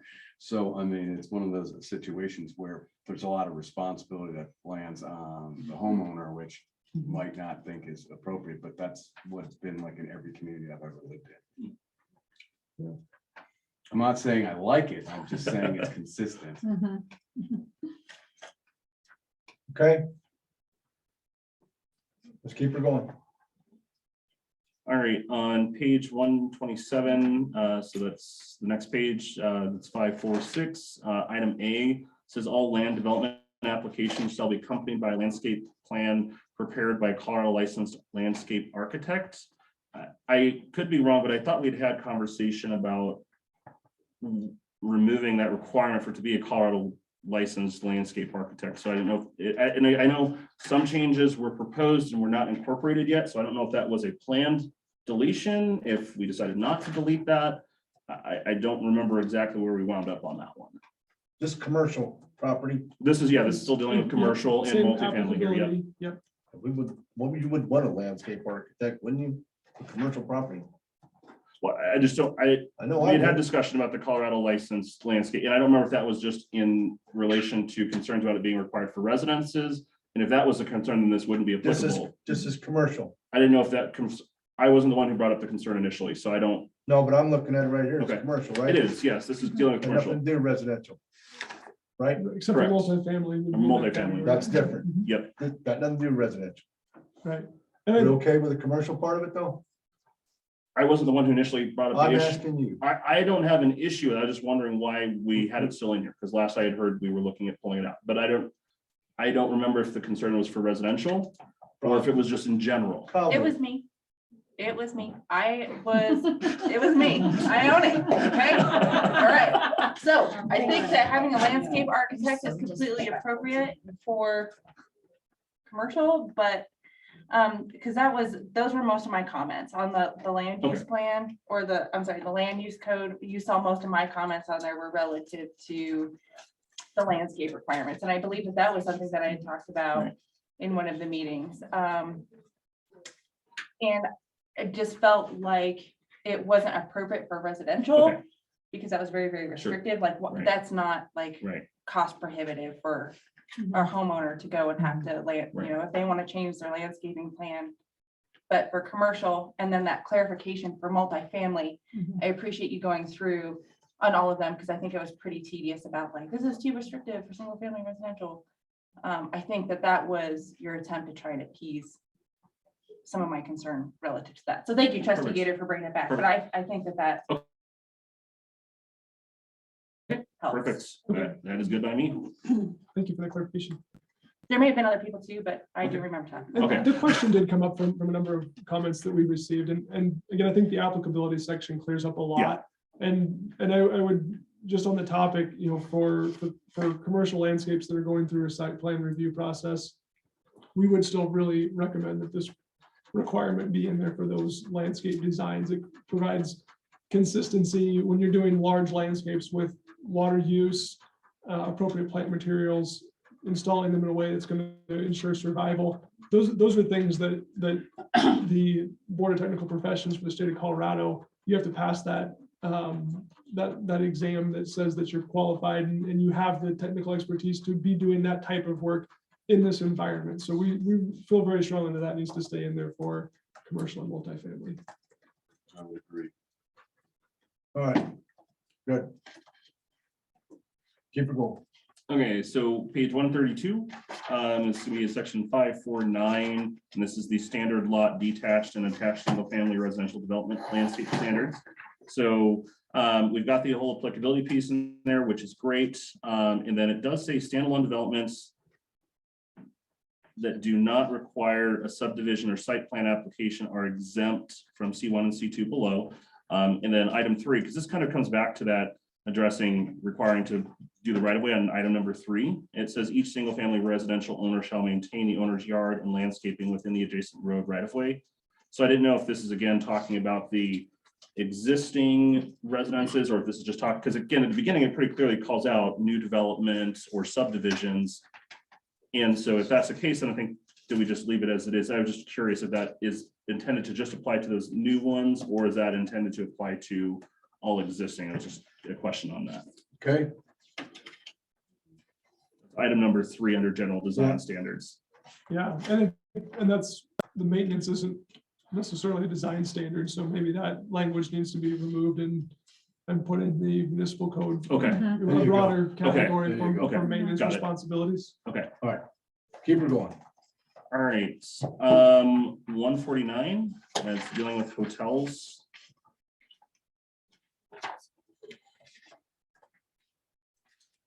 This is with parking ratios. And so I just had a question, because again, I'm not an expert on parking, but under the hotels, where am I? Okay, is it on 150? Yeah, It's on 150, or is hotels on 150? it's 151. It's Oh, under sorry. group living lodging. There we go. Let me get to there. I apologize. Why am I not seeing it on 151? I had it on the other one. I got it over here on 149. That's it on 149 on your page. Oh, there it is. Up the top. 3.75 per guest room. Yeah, Okay. so that was just a Sorry. question I had on that. Thank you. Are we, Motorcycles? yeah, I was kind of curious as to, because typically when you have a hotel room, you've got people who are driving, so you have kind of would have, if the hotel were full, you'd have one car per every hotel room. Or is that like? It's- a new standard? so I- Maybe I can cut to the chase. Sure. Yes. Your hotels are rarely 100% full. This accounts for some vacancy. Also Okay. accounts for, I know when I travel with my family, we take one car, but we've With got 4 multiple. people. Yeah, and so Got it. you- Right. it's Got hard to it. sleep 4 Got people it. per room. Uh, So it's a factor, and this is an industry kind of Okay. norm that is addressing So vacancy rates and, Okay. shared multiple people in a vehicle for long trips. they'll and- stay in separate rooms. Yep. Okay. So we're not likely to run into a situation where we have, a crazy storm that shuts down I-25. We're not, probably that's my concern, right? No, don't go there. Or Where we frontier go- You days, can't I- zone for that. I know. That's So what that's I fine would to s- hear. Okay. That's what I would That's a say. good is- question, though. I was just like, Yeah, wait a no, it's second. good. Overflow parking. The overflow parking was Right. like, We well, don't but have you're to. right. Yeah. Most of the time, our hotel is not full. We might get some interesting days when the hotel is completely full. And if, I'm sorry, I don't mean to interrupt, but I see Trustee Kinney with her hand up. Hey, I wanted to apologize. It's approaching 11:30 for me and I have to work in 4 hours. So I'm going to leave, but I really appreciate you guys accommodating me to be able to attend tonight. And I think we've been really productive. So I appreciate you all and thank you guys for continuing on without me, but I just wanted to apologize, but I got to go to sleep. All right, Thanks for hopping on. okay. Next, Page 155, that's section 5, and 11. Second. And so this is, I was just trying to make sure I understand it correctly with the wording, because it's talking about ADA parking. And it says generally ADA parking spaces and related ADA accessibility features are required to be installed in accordance with the current edition of ADA standards for accessible design as published by Department of Justice. Where discrepancies exist between this land use code and the ADA standards, the ADA standards shall apply. All required parking shall meet ADA. So it might be okay. Just the word generally kind of concerned me because sometimes it means sometimes, but the rest of it seems to clarify. So I'm just curious, was generally supposed to be like a title, not actually like part of the sentence? Yeah, it is part of the title and it's, Okay. and there's a period behind it. Maybe it's hard to see. I can see it Yeah. okay, so maybe we just make it clear that that is the title, not saying that ADA might sometimes apply, because the rest of the sentences make it clear that ADA always needs to be in accordance with standards. So I just want to make sure that the title doesn't get confused. Because I read it and I was like, wait a second, why would we not always do this? Yeah, because if you look at just right below it, parking design, then it goes A, B, C, D, a Okay. bunch of different things, and maybe that's just a Okay. formatting Well, question. that- What if we? Wait, I don't want to get in the weeds on this, but there are so many sections that start with generally and then period, like downtown Generally. parking, generally, like that's Yeah. gonna be one of those. I think it's just, that's not a good word to start a section with, because it can be mistaken as, wait, you're saying this this doesn't is always? general. So versus just saying, even just general use or what, however, if we could just clearly delineate, this is a title. That way there's no confusion, because that's the first thing I did is I started reading that and I was like, Right. what? And then I read the Okay, rest look of it. and I If was you like, look at the page before it, 5.0510, downtown parking, A, generally. I mean, they all just start with generally, Yeah, a lot of so those. So I don't know how you can if we can, change Generally. it. Not all the time, but generally, John. Well, yeah, generally, yeah, not all the time. I'm but just yes, throwing it generally. out there. I'm not, I just want, I wanted to clarify on this and Yeah. make sure that that was intended, because the rest of it all makes sense. Yeah, I It's a thought process. We'll figure it We out. don't I have to, understand. but it might keep us from some conversations down the road if people look at it and like, wait, what? Yeah, I can tell you from experience, designers know that ADA is a federal law and you're gonna follow the federal law, Okay. period. Okay, good. Just keep going. Okay. Page 156, I know that there had been a lot of discussion in our work session with the planning commission about changing the dimensions of the spaces to make them a little bit larger to accommodate a lot of the larger vehicles we have here in Wellington. Is that going to be reflected in the next version of it? I don't know this stuff, but this was I mean, we had probably half an hour conversation with the planning commission. 18 feet is what we decided, right? That was how we understood it as a staff. We Was it did eight? talk about because our current standard requires 20 feet what we had kind of proposed and what we intended to allow was that we know we've got some space constraints in the downtown. We've got space constraints elsewhere. Generally speaking, it's not necessarily best practices to require all the cost of additional paving for that 2 extra feet. 18 is a widely accepted standard for vehicle parking spaces across the country. There are some that go to 20, but we felt like the best guidance we could give was the 18 feet is consistent with the minimum requirements elsewhere in the region and the nation.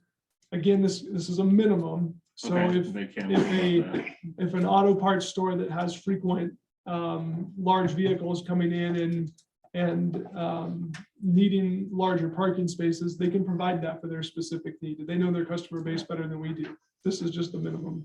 Okay, All is right, that something you guys felt good with? I wasn't part of the planning commission conversation. everybody but Barry. Okay, cool. Okay. Really? Yeah, because he's got all those people coming in O'Reilly. No. One bigger spot. Um, Well, with So- the trailers too. the bicycle parking on 157, the only request in other spots, we have graphics. Could we add in a couple of graphics of some of these different styles of bicycle parking devices? Because some of these I'd never heard of, like the U-Rack, I think I know it, but like bollard rack, I'm not really sure what that is.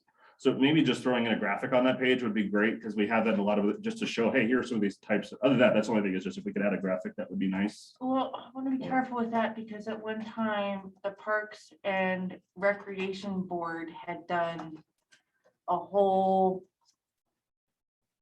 worked with Main Street on a whole like design plan study thing for consistent trash cans and consistent benches, consistent bike racks, and we kind of made an exception downtown for some of the artsy ones. Okay. But I think that by putting a graphic in there, it makes it almost might give the impression that that's what it is. That's what it looks like. That's what it's gonna be. So So- I understand that. Cause like, for instance, like the grid rack, there are several different styles of grid Mhm. racks. And like our little design artistic one could be considered a grid rack. Okay. So I think that if we put a graphic in there, it just restricts us. I would, you know, those standards that I've tried to find those standards. I think they're in draft. I think the only person who had a copy of those is Jim Miller. I've looked for them. I've never found those bike rack standards, and I've searched through. I worked on Everything. that. I would get with Laura Lynn. Okay. You want that so people can know that that's a bike rack around Well, town? When I was reading through it, most of these like bollard rack, grid rack, I wouldn't even know what it looked like. I don't even know what they look like. I'm like, okay, I don't I don't know. know. Well, and when you get So- those Parks and Recreation books, like they will have a whole chapter of grid Oh, racks yeah. that like No. it's like this thick. So Sure. the grid rack could have a Sure. varying. Yeah, and I'm not trying to say we put it in there as you must be this. I'm just saying, in a lot of other areas, we have graphics that help to showcase like the trees. What does that look like with the spacing, with parking, with setbacks? We have, I just was bringing up the idea, and if we don't want to do it, it's fine. I don't think, I thought it would be helpful. I That's mean, all. we'd have to insert the whole So- manual. And if I could, if you can, I don't know that we're gonna be able to timely provide that level of graphical detail for some of Okay. these. But I would like to maybe point out, and we'll look at this a little bit closer, that we define these different bicycle parking facility types, but for the most part, when you look at what is the actual requirement here, provide 2 bicycle parking Yeah, spaces. and priority It's- one, So yeah. we've defined a lot of different types, and we Yeah. pulled some of this information from other sources that they may have had other sections relative to, if you use this type, these dimensions apply. And we stripped out some of those more esoteric specific things. So maybe defining these various types of bicycle racks isn't necessary for the intent, which is to provide 2 bicycle racks. Okay, and maybe that makes it easier. Just don't have all the types. Let's- We may just it's be up to able you. to remove those different types Okay. and simplify it to the intent, which is 2 bicycle racks. there you go. Okay, We'll double check that and make sure that if that's, less wording is good. yeah, if that's Coming out, truly. it's coming out. See that? That's what I did. No, I think that's good, because I think at Main Street, they have kind of like a different Mhm. like design standard that they want to see for their bike racks Yeah. and the park. parks, they kind of have their. That's thing. possible. I was gonna say, I will say as a bicycle user, there are bicycle rack designs that work better than others, but we haven't gone into that level of depth in this code, so we may be able just to take that whole section out and simplify it.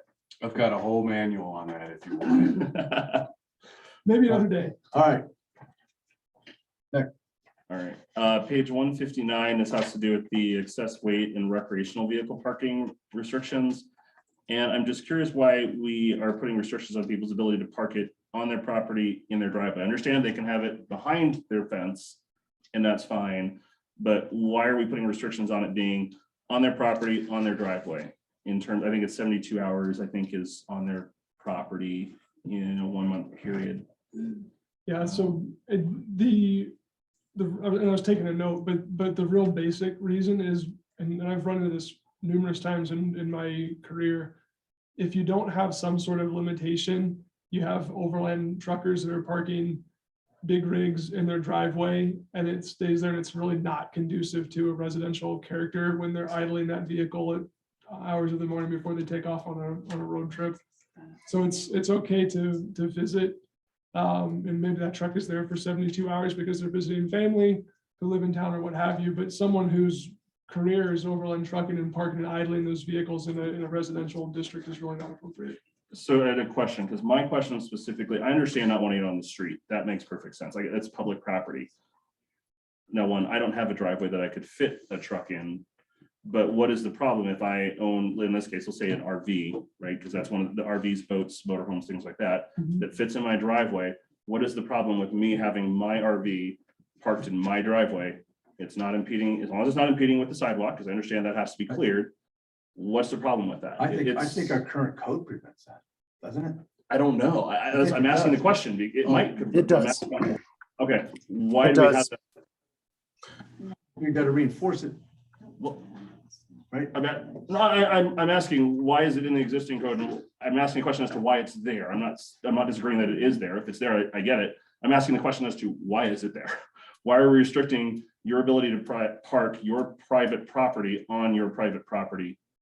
You can do it in the back, but you can't do it in the front. I'm asking what the reasoning is behind it. We have to look at it. Kind of an eyesore. We have to look at it. It's HOA everywhere. You're not gonna park your RV or your stuff in the front yard, the boat forever. They don't let you. That's what it is. Well, and I think that some of those complaints have originated from things like generators. You know, there's noise issues relative to that.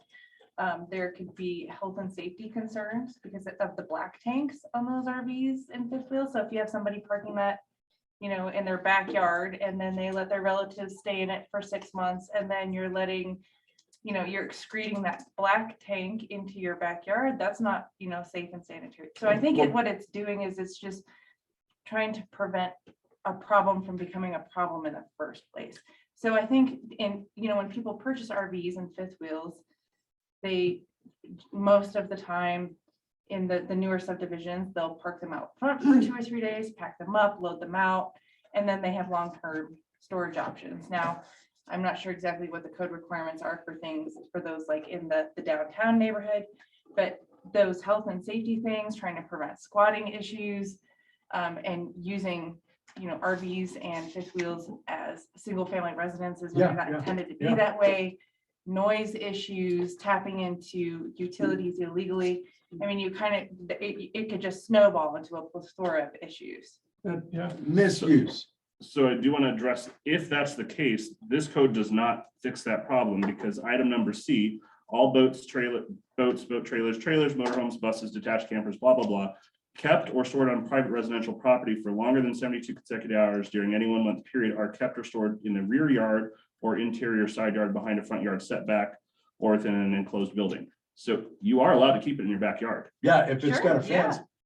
Okay, so what's, And it's your HOA allows it. okay, so, but I'm just saying, I'm not saying HOA is allowed, but I'm saying that what is the, if we're talking about a safety and all that, people living So it, what's the then- difference between front yard and backyard? Versus that, so it sounds like the eyesore is the I reason think we're it's not. eyesore. Okay, so we're not allowing people to park it It's not on a- their it's property not in a- the front it's because not we a- don't want to look at Well, and Okay. it could be an access issue as well, John. Because if the RV is parked in the backyard right? Not in front of like a side gate or fence or a man door to the garage. I mean, that could cause some significant access issues. Like in the event that, I don't know, emergency responders need to get in there. If you have an RV parked in front and you need to get people in there or something like that. I mean, that's the only thing that I could possibly think of. You know, why, you know, it might be a concern to have like a big fifth wheel or something parked in front of a gate or in the front yard. Like in the yard, preventing access around or in. Because if it's in the back, then it's not in the way of trying to get into the home. Yeah. It's, So I don't know. it's a, I'll tell you, communities all over the country wrestle with this very question, and I've seen it done a lot of different ways. I will tell you that the 72 hours is by far the norm.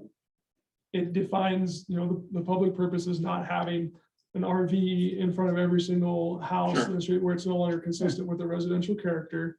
But it still allows flexibility to, if you own a fifth wheel and RV, you can store it on your property if you can, you know, get it behind the fence or in a building. And it allows 72 hours so that if you have someone visiting your home as they're traveling, that it still has some flexibility to allow that. So it's, I will, again, this has been split 6 ways from Sunday. But this has kind of been the kind of go-to language that I've seen. And I want to circle back to Trustee McDonald's comments that there are concerns that pop up with using an RV as a more of a permanent type residential unit. And regardless of where it's parked, that's a whole other challenge. that There's dude a in. different section of the municipal code for how got a to deal family with that. member in there. Yeah. Oh, I know where some of those are. You bet. They're all over town. Anyways, so that's why those kinds of things are written into the code. for Okay. enforcement. There's some sort of enforcement if you should go enforce it. Okay. All right. What's Thanks. next? 165, section C6, under protects public health, safety, and welfare by preventing visual clutter. I was a little confused as to how visual clutter is a public health and safety issue versus that would probably be more appropriate under item D, which is promote the town's appearance, character, and quality. So could we just shift that? Because I don't, or maybe I'm missing the visual clutter being public health and safety. Can we just put that under the next one Yeah. down, which would be more appropriate? I think it could go either way, to be honest with you, and sign code is another one of those that there's a lot of different ways to look at it. I think the reason why it goes under public health and safety is it's a distraction when you're driving on the roadway. You have multiple signs, you're trying to read each one of them, and suddenly you're focusing on the sign and not Got looking it. at Okay, crosswalks or pedestrians. okay. That's why it Yeah. typically appears in that section. Yeah, For visibility. yeah. I'm seeing with visibility You're like, issues, God, so you can't. look at all that can't stuff see in that around guy's it. yard. Yeah, Yeah, and then you're trying to get Yeah. pulled out there and then people are honking at you because you're pulled out. You can't see around the big green box on the corner. yeah, same reason why flashing signs are usually prohibited, Right. because it distracts you from, you know, keeping your eyes on the road. Okay, Okay, so the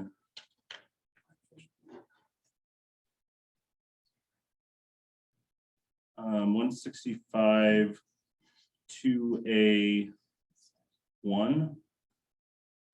So this kind of comes back to where we've been having this conversation about what applies to, because where we've been saying that where Dan says this whole section applies only to new build and construction, then this section says this section applies to applications for signs and permits for new and existing signs within the town.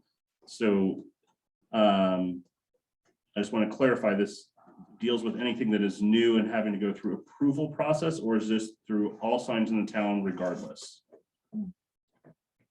This one here might be different.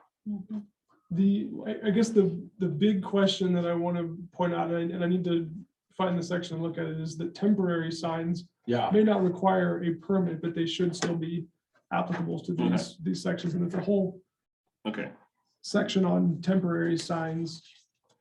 so, and that was what my understanding with, and this is why I made such a big deal about that word all at the beginning, because now we're inside of this section, and we're at a section where all now encompasses more than just building and new construction. We're now saying, well, this part of the section does, and that's why I say that word all doesn't mean nothing outside of this, because here in this section, this is still part of the all.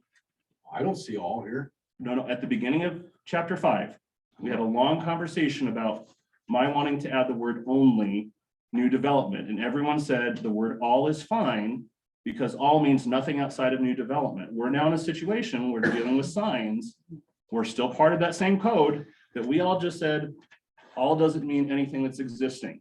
But when we come to signs, This just says specifically existing.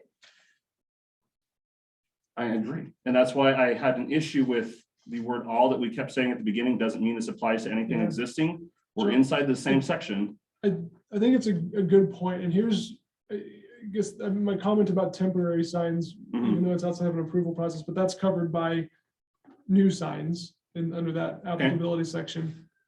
Existing signs, maybe we need to clarify that, changes to an existing sign or something of that nature, but because there are sections that do pertain to, and sign codes are kind of a whole different animal, to be honest with you, but existing signs, there's maintenance responsibilities. If you can't read it, you need to bring it in, you either need to remove it or repair it. There's typically language on, maintenance repairs. If you've got an existing sign and you want to change it to have illumination, so an existing, panel sign that has no illumination, you want to run power to Sure. it to light it up, that lighting falls under this sign Sure. code.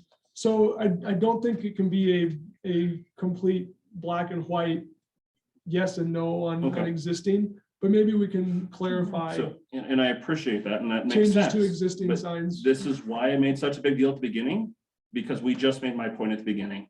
All does not mean it excludes everything else. It means we encompass everything, but there are other things that will fall under that.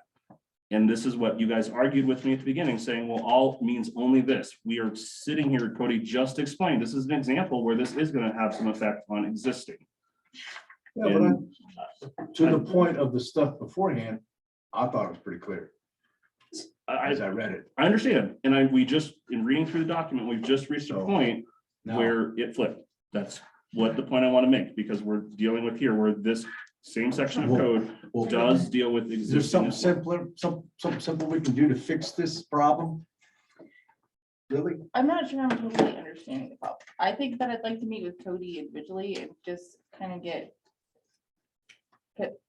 And it could just be because it's getting late and I'm getting tired and I want to understand what you're saying, John, but I'll be totally honest, like I'm not absorbing this completely because I want to get it. You're frustrated that in the beginning it says all.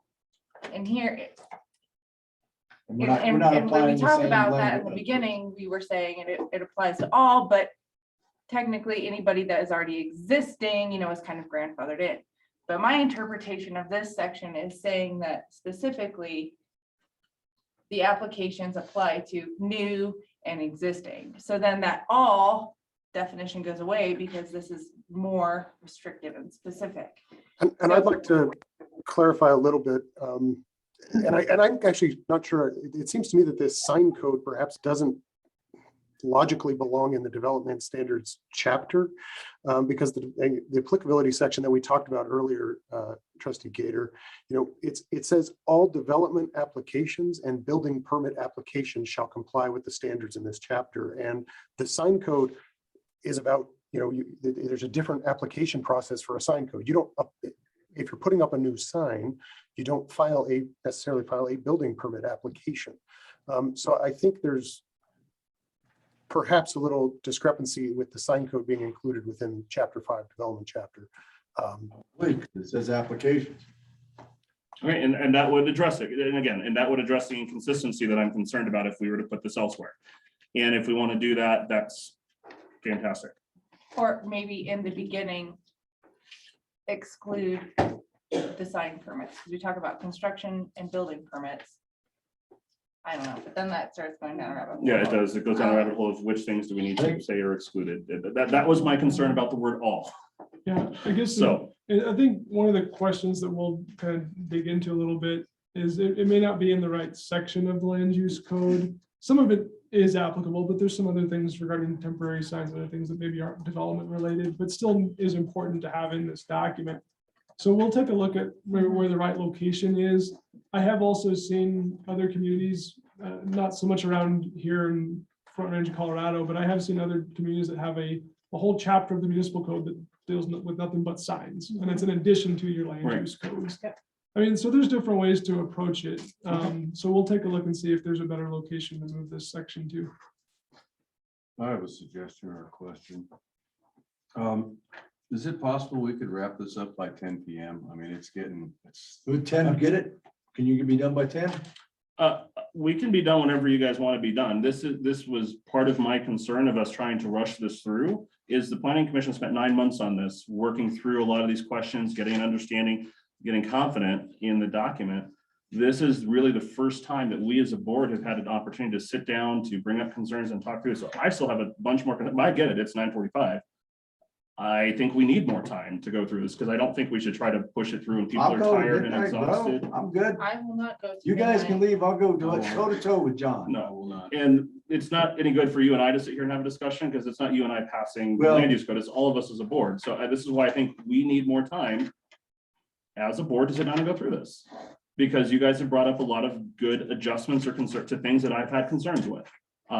So I'm happy to come back and revisit this at another time. But this goes back to my concern about trying to rush this through, is the planning commission took 9 months working on this. Staff has been working on this for 2 years. This is our first board conversation on this as a board. You know, we did have the one joint session with the planning commission, but this is our first time with the board, as the board, sitting down and going through this. I don't think trying to rush this through is a good idea. I think we should revisit this. I think a great idea was we get it to where we're comfortable and we basically pass a recommendation on to the next board. Say, hey, here's what we've been able to work through. We didn't have a ton of time. And hey, if they take it and they say this is great and they want to pass it day one, good for them. Or they can say, hey, we want to take a little bit more time on it. But I don't think we should try to rush through it, because we just don't have time. Well, question for you, Trustee Gator. You do have a lot of questions. Have you forwarded these to town staff prior to this meeting? No, I've talked with town staff about some of them, but no, because these are questions to be had within the board conversation for us to discuss and work through on the document. Because this is supposed to be our document that we as a board put together and that we pass, not my document that I go back and I've sent a lot of stuff to staff and I've told them about different concerns that I've shared with them, but it's not what I say we should do on the code. It's what we as a board feel about things. Do we feel this is something that should be done or You know, ignored? I might disagree a little bit with that procedure. I get what you're saying. I mean, I would rather have had all your questions, so I could take a couple days to read them and look at what you're talking about and go, sounds good to me. Run with it. Rather than sit here. And some of this stuff is pretty simple, you know, I mean, if we bring up just a couple discrepancies, we don't need to take up all this time to do that, you know? We can be pretty effective other ways, you know, you don't have to do that like that. I did these bigger questions, yeah, you know, that we've been hammering out, but some of this stuff here, you know, I don't know that, John. I feel I this think is. your recommendations were pretty sound. You don't see anybody really argue. Well, I mean, you know, that much, you know, so. Okay, guys, please let the board have discussion. Thank you. What? Hey, Mayor, focus up. Mayor, You asked Mayor, me, I'm Mayor. sorry. No, Focus up. my Oh, God. Talk to me. For me, I want to have discussions about things, and that's what I see it as. My role is to look through things to come up with questions. You know, this isn't, you know, approving a truck or approving something else. This is the law that's going to probably govern this town for the next 15 plus years. I don't know, man. I think we're getting lost in a lot of little stuff. But, well, it's kind of what the citizens expect me to do. Now, other people can have different, but that's my job that I see. We're is to vetting look it through things pretty and to well. vet it well. I And think we're this vetting is it me pretty vetting well. And I believe that these conversations need to happen between us as a board, not me sending emails out to Patty that goes to everyone else and is all done. That who knows what happened or what got done, but this is what we have meetings for, is to work through. This is a purpose of a work session, to work through issues and to address them. All right. Well, What do you you know, think? I see both sides of the argument. You know, Trustee Gator, I think that sometimes the questions that you ask are probably simple questions, but there are sometimes that you ask really good questions that I wish that I would have known about in advance, so I could have done a little bit of homework or investigating or had an opportunity to potentially reach out to, you know, the group of citizens that I'm closely affiliated with and relate to. So I feel like it's a lot of times in board meetings, it turns into like gotcha moments, like I want to get you. And instead, I think it would provide a little bit more efficiency, and we could, have an opportunity to do a little bit of homework or vetting other citizens. If as a courtesy, you wouldn't mind saying, hey, here are the questions I plan on asking. We know you're gonna ask all the questions anyways, but then at least we have an opportunity to try and, be prepared and Sometimes I Yeah. have them. Other times, I mean, this is a 300-page document that I have been working through over the last month. I haven't had all of these questions for the last several weeks. Some of these questions I've just gotten through, going through it in the last couple of days. so, I mean, even So- like, it just like courtesy emails are great. I mean, you asked for a courtesy email from me regarding emergency declarations. Happy to oblige. I'm asking the same respect from you. It would be helpful for me to be better prepared with my comments and working with citizens in the community. If you wouldn't mind sharing some of your questions and concerns in advance to the entire board instead of showing up with a laundry list and it turning into a perceived, I'm not saying that this is what the intent is, but a perceived gotcha all the time. So that's, I'm just asking the Okay. same respect from you that you asked from us. Right, and I do it, and I appreciated that, because you had brought up a very specific item, you said this is the case, and I asked you to, you provide that documentation, which I greatly appreciated. If I have excessive amounts of time and I have all of my questions written out and I can send them in, I can work to see if I can put something Why together. can't you do it as you do? it? Um, Like at the end of the day, if you've got like Uh, 50 questions, just email them out. Then we've got those first set of 50 questions. I'm not expecting a bound so, 110% professional I document. mean, I'd part much of rather this- have the information than show up and just, well, a lot of these questions are things I've just gotten from reading it, so I Like will just think now? about that, but it's something, I'll consider it. I'm not gonna commit that I'm gonna send you every question I always have before I come to every meeting.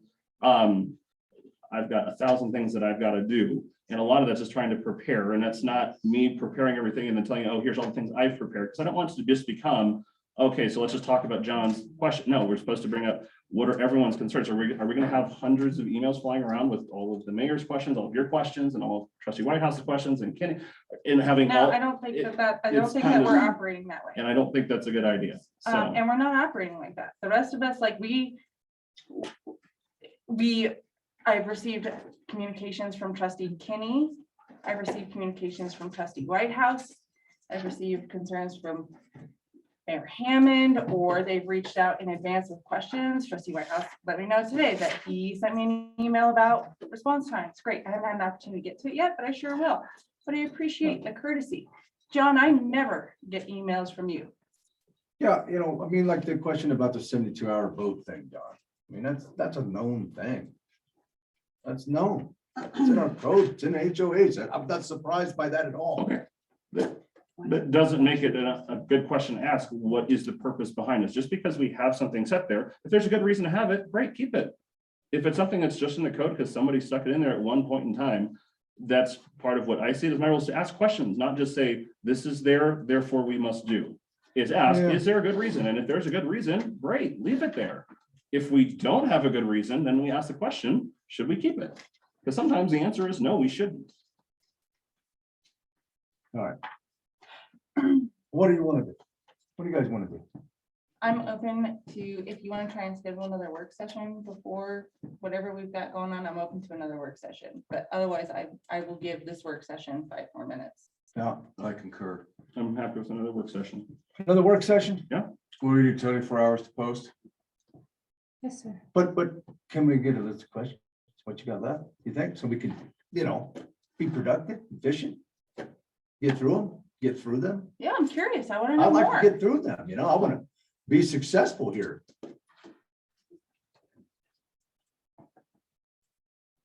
Or do your best,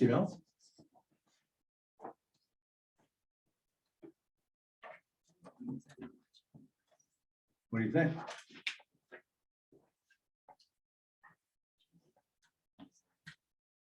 I am sending an email to Ms. Garcia with my list right now. All right, You're all welcome to look through that. It's been sent. I think it's good, man. I think we could be effective. So if you would like to schedule another work session, when would you like to maybe do that? Oh, well. It's Tuesday. Today is Tuesday. We don't have 24-hour notice. We can't have it tomorrow. Thursday, we've got Parks and Recreation. It has some events going on over in the community room. which we should be okay if we're sitting like this. Crystal, we would be okay if we sat like this? This is as long as we're not using microphones. Yeah, as long as we're not using microphones. I won't be here on Thursday. Okay, you won't be here on Thursday. Well, I will be here until 6 on Thursday, and then I will be gone at 6, so I don't know, if this is really good time. Do we Sure. remember what Trustee Kinney's schedule when she Oh, returns? she is, I know she's gone this week. That's what I have on my calendar, I believe. Yeah, I have her gone this whole week, so I don't know her exact schedule. I just had her blocked out for the week. Well, this board's a priority for me, so I'll shuffle whatever I need to around on my schedule. Me to make too. it I'm work. available. I'm available during the day. I can do it during the day. You know, so the one thing we need to think about is if we schedule another work session, we do have an agenda deadline to get packet out. If you are still interested in having this for consideration at the Board of Trustee meeting next Tuesday. So if we don't meet until, say, Friday, Do we have another meeting? let's pull up our future meetings calendar. You know, I'll even meet over the weekend if Kenny's back on Sunday. Yeah, If we yeah, can I'm already flexible. afford- I'm here. I'm available. I'll do it I'm too. available, but I want to get through it.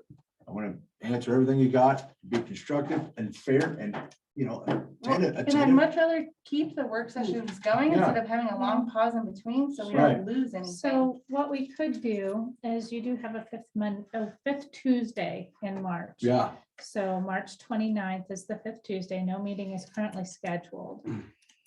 So you could set, if you wanted to set this, have a work session, give staff time to implement those changes. We could schedule a special meeting for March 29th. what do you think? And it appears the room is open. I don't have anything on that day, so if we do need to have a special meeting, I'm happy to be here. Again, I think we need more time on this, and that's part of some of the things that I bring on that, but we'll get into that later. But I think we need more time than trying to pass this by the end of the month, but we can talk about that in our next work session. Because that's a whole nother conversation, but So I can do it 5th Tuesday if we need to. I can make that work in the calendar. It's my daughter's birthday. I'm sure she'll understand. oh, Mom. You sure? She'll understand. Okay. We could schedule a work session if you wanted on Monday, March 21st. Nope, sorry, something's going on. You want to start earlier? I don't know what's going on. So is anyone opposed to scheduling work sessions during the workday? Or does it have to be an evening meeting? Just, is it? If I've got lots of my schedule books out about 2 weeks in advance with clients. So if I know about it 3 to 4 weeks in advance, I can do that. But otherwise, I can't really do that during the workday, unfortunately. Just a question. I Yeah. can make it work, Cody. You know, I need to know what day it is. I've got some meetings. So, but they're usually, I can usually jockey. They're not all day meetings. I mean, you know, just little stuff, but I could probably make a lot of things work. A lot of things work. If you want, you can put together a doodle poll and then we can Yep, go through that's what I that was just instead of trying to thinking. figure that out Try tonight. to Yeah. do Do it through a something. You doodle got poll. 4 people here. Yep. I mean, you, Kenny, I'm sure can be there. I'm good either way. If we want to try and decide tonight, that's fine. If we want to do a doodle poll and then come up with it I just later. want to do the best work we can with everything you got and go through it, you know? Okay, I'll send out a doodle poll tomorrow morning, because I need to figure out what's going on in the community room next Monday. Because they've got, Parks and Rec has both of these rooms reserved, so maybe that's oversight, so I need to figure that out a little bit. Sweet. I think that's good. Okay, I think I've got that's some good. dates and times, a couple during the workday and a couple All right, after work, all okay? right, all We'll right, see how it goes. all right, good enough. Thank you very much. Appreciate it. See you then.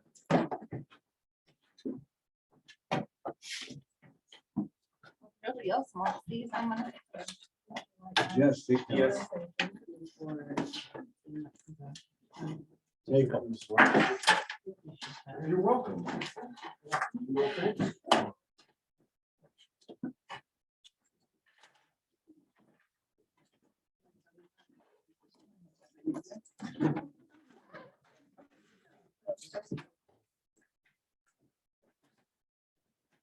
Hey, you need help with anything? You got it. You got it? Thank you for asking. Okay. Good enough. Thank you for asking. You bet.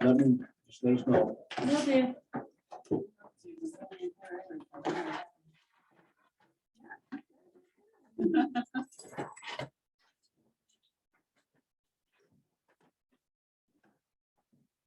All right, then, we'll see you. Yeah. Later. Talk to you later. Talk to you soon. Yep. Okay. See you.